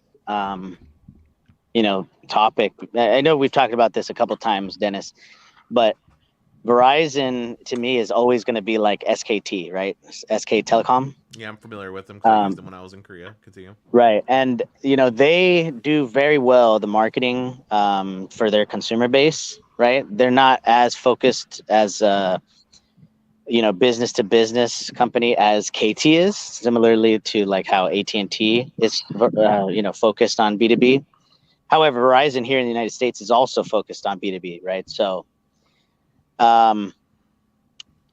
it's a good example of what could possibly come to the U.S. market, which is essentially you have one player that is going to probably hit 40%. And then the other two are going to be in the low 30s, right? So 30, 31, etc. But, that's where I feel it's heading towards, right? Where you're going to have Verizon get to a certain point where, their market share in most markets is going to be below, 50% in some markets, right? It's going to go to like around 38%, 40%. T-Mobile is going to pick up significant market share between now and 2025. I mean, it's just obvious in the numbers, right? I mean, every year they're going to be growing, right? And because of the economic situation, that's going to accelerate it. But, the issue is going to be, where does AT&T land in most of these markets, right? The question, if I remember correctly, was if you became the CEO of Verizon, right? What would you do? Yeah, I would have to improve the company. Right. So if you were the CEO of Verizon, and to Dennis's point, you're the incumbent. You're the number one market share in most markets, right? What do I have to do? I have to protect my base. I have to protect my customer base, right? My market share. In order to do that, you're going to have to,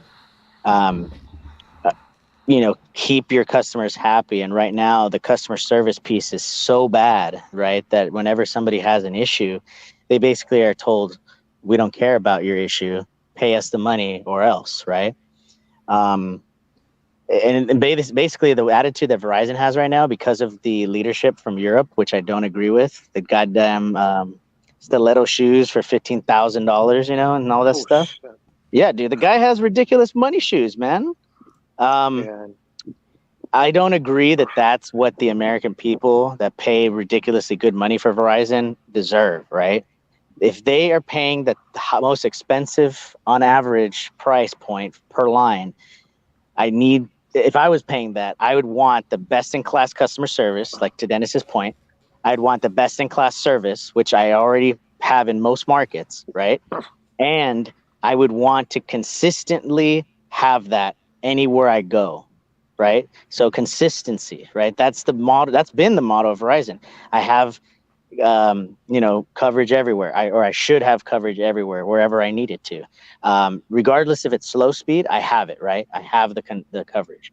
If that's not the case anymore, then there's no reason for me to stay in Verizon. So that's why, as the CEO, you have to protect the customer base. Now, the issue is going to be, because we've been doing some analytics on this, when does fixed wireless ads peak, right? 2026. And people have been estimating this one. It seems like there's going to be a peak within the next 2 years. When I say peak, guys, right? We're talking the number of ads won't be the same as last year's. Let's say 300,000 for the quarter for that specific company, and then a year from now it's half or 20% of that or 40% less, right? So that's going to be something significant, because if you're shedding a bunch of consumer customers like it is right now, where's your growth going to come from, right? Are you going to get it from your wholesale, Spectrum and Xfinity? Or are you going to get it from your MVNO? Or are you going to get it from your existing base that is adding on fixed wireless or whatever the case, right? So I'd be very worried from a Verizon point of view, because think about it like this. I have partners like Spectrum Mobile, like Xfinity Mobile, that are undercutting me. I still have to do the network build to densify, etc. But at any point in time, if they do not like the rates that I am charging them for network access, they can put up CBRS in their most popular areas, their most walked areas or used areas, and then they don't have to use my network as much. And that's already happening. That's already happening. Regardless. Exactly. It's already been happening, and it's going to continue happening, right? So it's like, what am I expecting to do now, right? So my customers are then migrating over to a lower tiered option. It's now giving it to wholesale. Yeah, I don't have to take care of their care issues. I don't have to give them promo things anymore, and I don't have to service them from a care perspective, right? But I still have to connect them sometime, right? So I don't know. It's a complicated answer on the CEO of Verizon. Well, listen, there's two things I just want to say. When Chuck made a comment earlier, retention, and Moose, you touched on this. Retention is the name of the game right now for Verizon. At least in the consumer space, like the consumer wireless space is very saturated.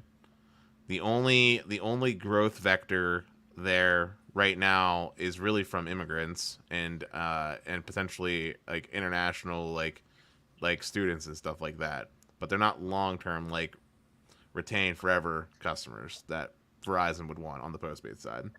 And then in regards to the support, I really want to circle back in and emphasize the establishing of the relationship with a vendor. Like it is not for any of these big MNOs, it is not possible for them to hire enough domestic customer call center like workers, etc. in the US alone. It's just not. It's just not feasible. It's too expensive to get that kind of head count.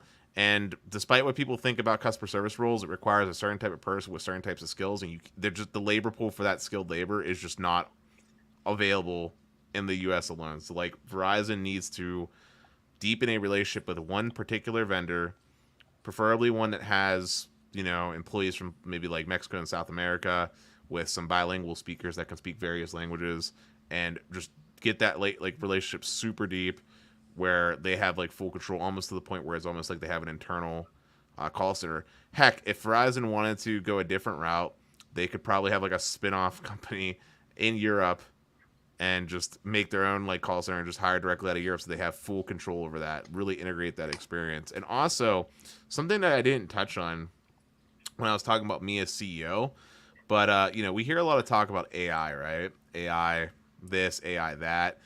uh Verizon should really be looking to revolutionize their customer service experience by incorporating AI into their things like their IVR for routing of customers. Dude, they have AI. Using It just routes to Comcast Xfinity's call center. Listen, hear me out. Incorporating AI for routing customers, and also potentially leveraging deepfakes. Like, I don't know if you guys pay a lot of attention to like how rapidly deepfake technology has been like advancing, but it's absolutely insane. Like, there are so many free services out there. In fact, there was a court case I remember like reading about where like this woman inserted some fake deepfake audio of like her ex to try to like win like a court battle. Now, thankfully, this was like 3 years ago, so like the cops or whatever were able to like determine like this was like a fake.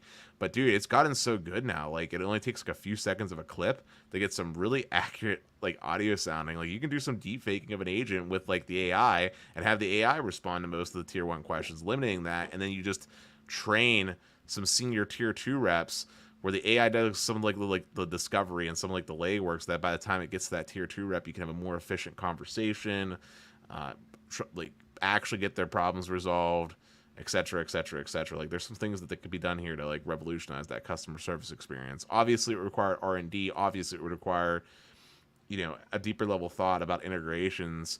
But there is room for innovation in the customer service experience. Like, it doesn't even have to necessarily just be old school calling, right? Like, video is a powerful component. Use FaceTime, use screen shares, take advantage of this beautiful data and capacity you're making to really enrich that experience. Yeah. What about you, Jay? What about you? What would you do? Verizon should just use AI, man. That's it? That's it. What about you, Caleb? Man, if I was CEO of Verizon, I would change out my gator shoes to something better. That's what I'd do.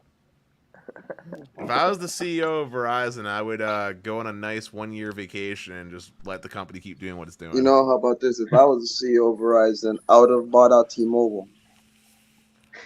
Oh, that seems kind of like a waste of money. So that way I could say I own everything.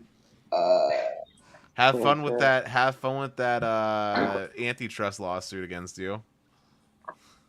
FCC won't like it for a minute. What about you? What about you, Josh? Let's see. Where to start? We could actually start by having customer service representatives like Dennis has had in the past, where they actually sound like they care. A little bit of being invested in the customer goes a long way, don't you think, Dennis? I think that customer service is the most expensive aspect for any business, but showing care and compassion and having good policies in place with flexibility is crucial to retaining your customers. When everything else fails, they are your last line of defense to retain the customer. Yeah, So what he's trying to say with all that corporate BS is, that sounds like a textbook BS. yeah, he's just saying a little bit of love goes a long way when you're dealing with customers, and it makes it worth that return on investment. True. That's it. Yeah, that's it.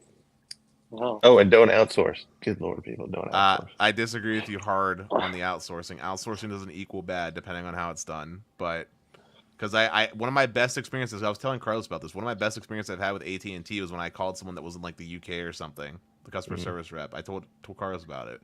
It was in regards to getting my AT&T Active Armor reactivated. It was a really good time. But what was I gonna say? Oh, as far as the whole love thing from customer service, I just want to touch on something really quickly. And this is going to be the most difficult thing for Verizon. The change of company culture, I would kick that off as CEO. Changing of the company culture as a whole. Because this whole showing love and appreciation for the customer shouldn't just take place at the customer service aspect. This should be taking display in every action that you do as a company when you interact with the customer with their business.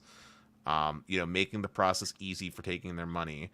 If something comes up, having things in place to help them out, like during the pandemic, right? I don't know if you guys remember this, but like Comcast like paused all payments like until like all that ish was over. If you had past debt with Comcast, they were waiving it for you so you could get internet again. They were doing like debt forgiveness. They were doing all kinds of stuff like that to make sure people could get connected. Now I know a lot of people hate cable and I know a lot of people hate Comcast, but those types of actions were examples of good positive actions for rapport building. You just couldn't help yourself. You just had to bring that cable, didn't you? But it's a good cited example, right? Like the pledge to not disconnect, right? Like that's a good example of like good action. It's not customer service related. It's just an action that you take for the benefit of your customers, for valuing their business and looking out for their best interests. I don't know, bro. I like AI Dennis better. Well, give it 5 more years. I'm sure someone will make a deep fake of me. Yeah, just keep talking for about 15 minutes. I'll get you.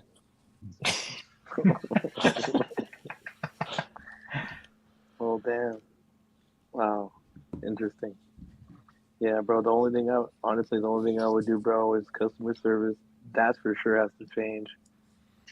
Better marketing, because Chuck is on point. Marketing has to change. It's got to. Even AT&T is doing better in the marketing department. What and marketing? Hey, they're doing better. And the last part is Hans's Gator Shoes budget's got to get cut. Right, exactly. Can I mention something else that I would do, by the way, as CEO? What up? I mean, it's a little too late now with interest rates going up, but if this was even a few years ago, I would have took on more debt. I would have took on more debt while the interest rates were low. To like actually invest into like real infrastructure. Like that 10 billion dedicated to C-band, I would have said F that. I would have made it like 25 billion just dedicated to that build out. Yeah, I agree, Dennis. That's a good point. Because the longer they wait, the more expensive it's going to be. Yeah, facts. Yeah, you could have built newer sites with that money too. Everything. Yep. I mean, like I said, the growth in postpaid consumer wireless is kind of dead. As Chuck touched on, and I think you touched on, Moose, somewhere wherever you went in the good heavens where you are, these other lines of business are going to be where the additional revenue comes from. Fixed wireless is just a Band-Aid. It's not the real 5G killer product, but there's other things that could have been done. Verizon, for example, could be looking to get into, like, say, the software game, like a lot of other companies did, like Apple did successfully. I'm sure Verizon could have thought of ways to leverage some type of software platform. Well, they kind of are getting into kind of the software with the 5G. It's called 5G Edge. If you want to look into it, they give you how do you call it? Codes and everything you can insert with your applications and all that. I'm aware of it. It's enterprise exclusive and it's in very select markets and only certain cell sites can actually take advantage of it. It's not something that's ubiquitously accessible. And Verizon and software together, that just brings back like cringe memories. Before smartphones, when Verizon had to have their own operating system on every phone. Yeah, I'm not really getting at that really. Like when Yeah, I know. That's just what when I think triggered in my head. when I think Verizon software, right? Like here, let me give you an example of what I mean. Messenger Let Plus. me give you an example of what I mean. Let's just take network management let's take network management as an example, right? Let's just say Verizon, really nails down network management for their own personal use, right? One of the opportunities that they can then look at is leasing that patent, that software that they're using for their network management, analytics, and reporting to say other network providers like a T-Mobile, despite them being a competitor, give it to T-Mobile to use for their network management, give it to some Canadian carriers, give it to Mexico, give it to Vodafone, right? That's an additional stream of revenue, and so it still benefits Verizon. Or maybe it's some developmental product for the automotive industry, or maybe it's something simple like like here in Pennsylvania, I know cops are getting a real hard on for catching people for speeding on the highway, right? One of the things that PennDOT did was they invested a ton of money into Comcast to lay fiber along all the major interstates so that they could hook up automated speed trap cameras at like red light stops and stuff like that, right? They have a real hard on for it. Well, if Verizon would have got a little bit more aggressive, won that bid, they could have both A, had their fiber down, and B, maybe looked to develop some software for those tracking cameras to help automate this speed trap system that PennDOT has going for them. And they're not the only state, right? Like out in Nevada, Carlos, aren't they getting kind of cheeky with some private companies installing speed traps and stuff like that too over there where you're at? No, it got denied. It got denied. Well, I know here in PA and Ohio, that's been a thing. PennDOT for PA, and I don't know what it's called in Ohio. In the Southwest, it'll never come back again because of invasion of privacy. There's actually laws about that now. California, they got rid of pretty much everyone got rid of all that because it was ruled unconstitutional. Yep, they just have them for show. That they just they're still up, but they're just for show. Well, here in PA, they're not just for show, my friend. I mean, there's good uses to Verizon's Edge 5G network, and you can incorporate thing, right? When I was at Verizon, I was actually designing some of the first use cases of the Edge network. Have to do with it was so dumb what they had me do. The coin slot machines that are in like Walmarts and stuff like that, right? So, but yeah, that was my first use case. But no, it's a real thing, and it's with numeric slicing and the edge and Met computing, it's a beautiful thing. But as Dennis pointed out, cops can get greedy with it. So I'm just saying there's got to be something here that isn't just raw infrastructure that could be a software embedment, whether it's some network management software, because that's something that's really murky, or maybe it's a software dedicated to porting, like porting a phone number, right? Like porting phone numbers is something that's been going on forever, and the process really hasn't changed, right? Like every carrier gets account number, some form of port out pin, billing address on file, right? Maybe Verizon comes up with the next best innovation for easily transferring numbers in between rate centers or something like that, and that's the technology that's adopted by all the landline providers, et cetera, et cetera. Or maybe it's a whole development of something that replaces the phone number in general as an identifier on an account, like for a user, right? Like maybe it's rethinking the phone number, right? Like, especially when we're talking about all these IoT devices, right? It's kind of silly that every device needs an active phone number as the method of getting communication. Maybe it's something rethinking that, and then it gets adopted by the other carriers, right? I don't know what it is. I'm not insert the next innovating CEO of the world. Oh, I have an idea. I mean, I just kind of thought of this. I don't know. What do you guys think? Would it be so nice to call somebody, but you would have a encrypted changing QR code or something like that instead of a phone number? I don't know, something mutable, something changing, and something secure would be kind of cool. You don't want to go back to party line 0 cool, or a system that you no. Or a system that you could over the network manage two different competing technologies. Like you got your video calls on Android, but then you got FaceTime on iPhone. Have the network be able to connect those two together and talk to each other. Platform agnostic. That would be great. Right. Yeah. I mean, hey, I know if we're talking about as far as that goes, I know because of some legislation in Europe, someone developed something that allows for RCS to do encrypted communication with WhatsApp in between like these different services. So maybe. Oh yes, I saw that. Yeah.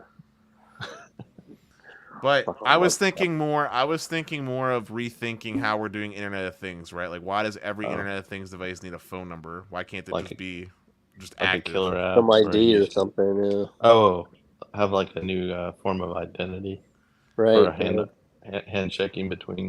Yeah. Mm-hmm. Gotcha. Yeah.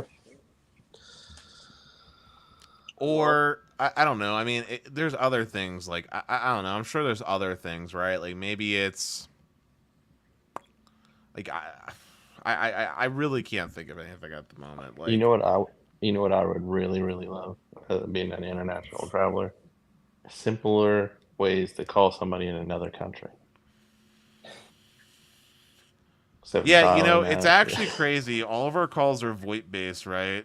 Like they're all VoIP, and yet traditional calling still acts like traditional calling. Like it doesn't act like a WhatsApp call. It's not seamless, as you touched on. Yeah, and if we had true global roaming, it would be great too. Yeah. Yeah.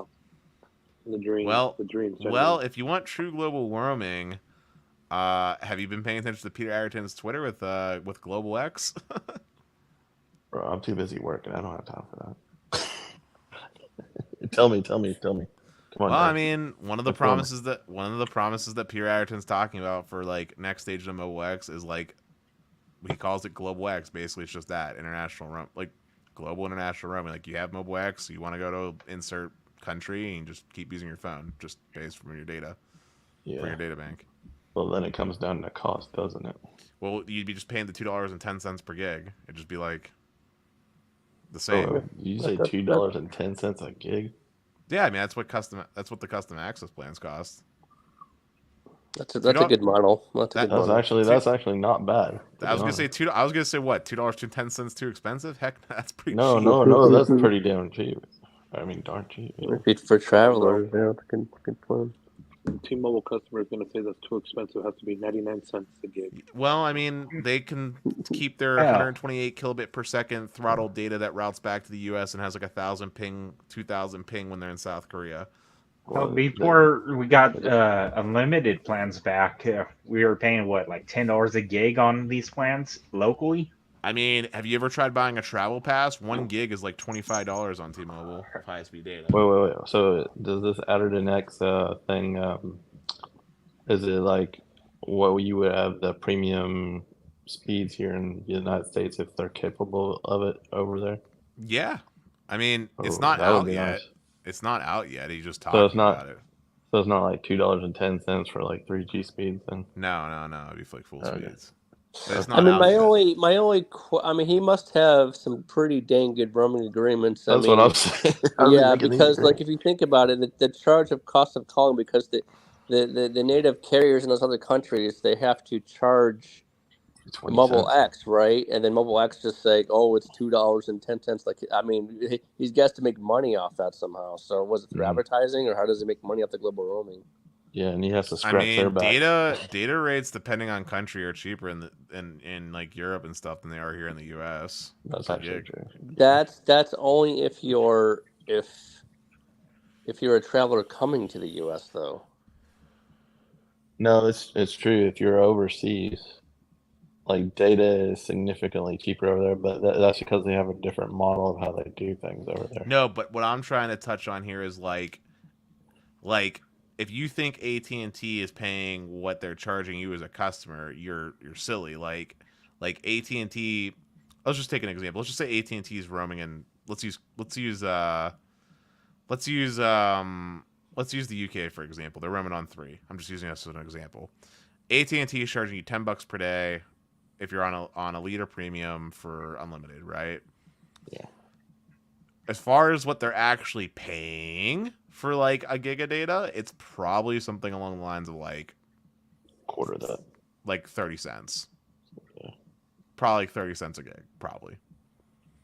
Now, what what a Mobile X can do here with because they're going to be relying on Verizon for roaming.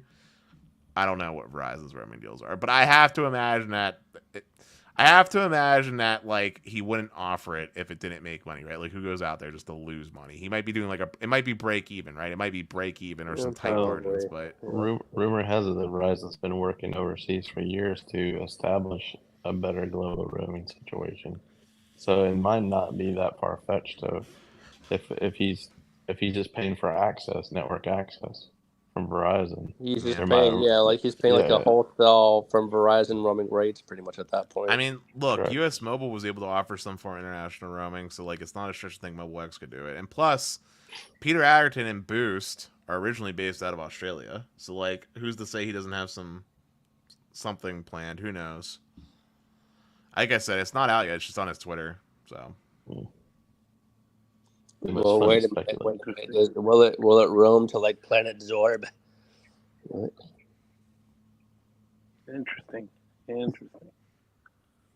No, it only goes to Mars. Sorry, buddy. No. Who's I gonna mean, be the first carrier on Mars? I'm gonna just keep it a buck with you though. If we're talking about the U.S. consumer, roaming really isn't that important. Outside of Canada and not even Canada, outside of Mexico, roaming really isn't that important. Most Americans don't even have a passport, my man. They're not traveling internationally. I know. I have a passport. I travel. The ones that are traveling internationally, a big portion of them are doing it for work trips, so they're not even paying for the roaming, so they don't care. And for the ones that are just traveling for vacations, they're either going to be smarter with the travel sim idea, or they're just going to eat the cost as part of this is what's it like to do a vacation. I'm going to have to correct you on the work thing. If you're working for yourself, then you're still paying for it for yourself. So there's a lot of digital nomads out there. I mean, yeah, but if you're a digital nomad, then you have no reason to leave your house. Except you actually have to have real life business interactions, except for that whole thing. Just work fully remote, man. Look at all the fully remote positions on LinkedIn and everywhere else. I had to break it to you, Dennis. Sometimes you actually have to sit across the table. I mean, hey, I'm sure you can get a job as a customer service rep for Mobile X. They're fully remote from what I've heard. No, they pay a lot less than what I'm used to. So no, thank you. Well, I'm gonna take off, guys. It's been real. All right.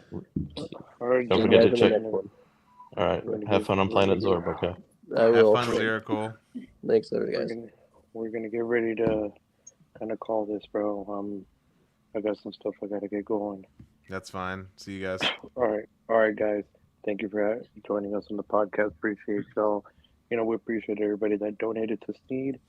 We also appreciate you. Also remember the links are down below for the partnerships, that he does with the college and the Mint Mobile. Make sure to check those out. And also, guys, thank you for the Buy Me a Coffees. We greatly appreciate those also too. And we're gonna catch you guys in the next one. And thank you for the panel and the channel members. You guys are always awesome. Peace. Peace.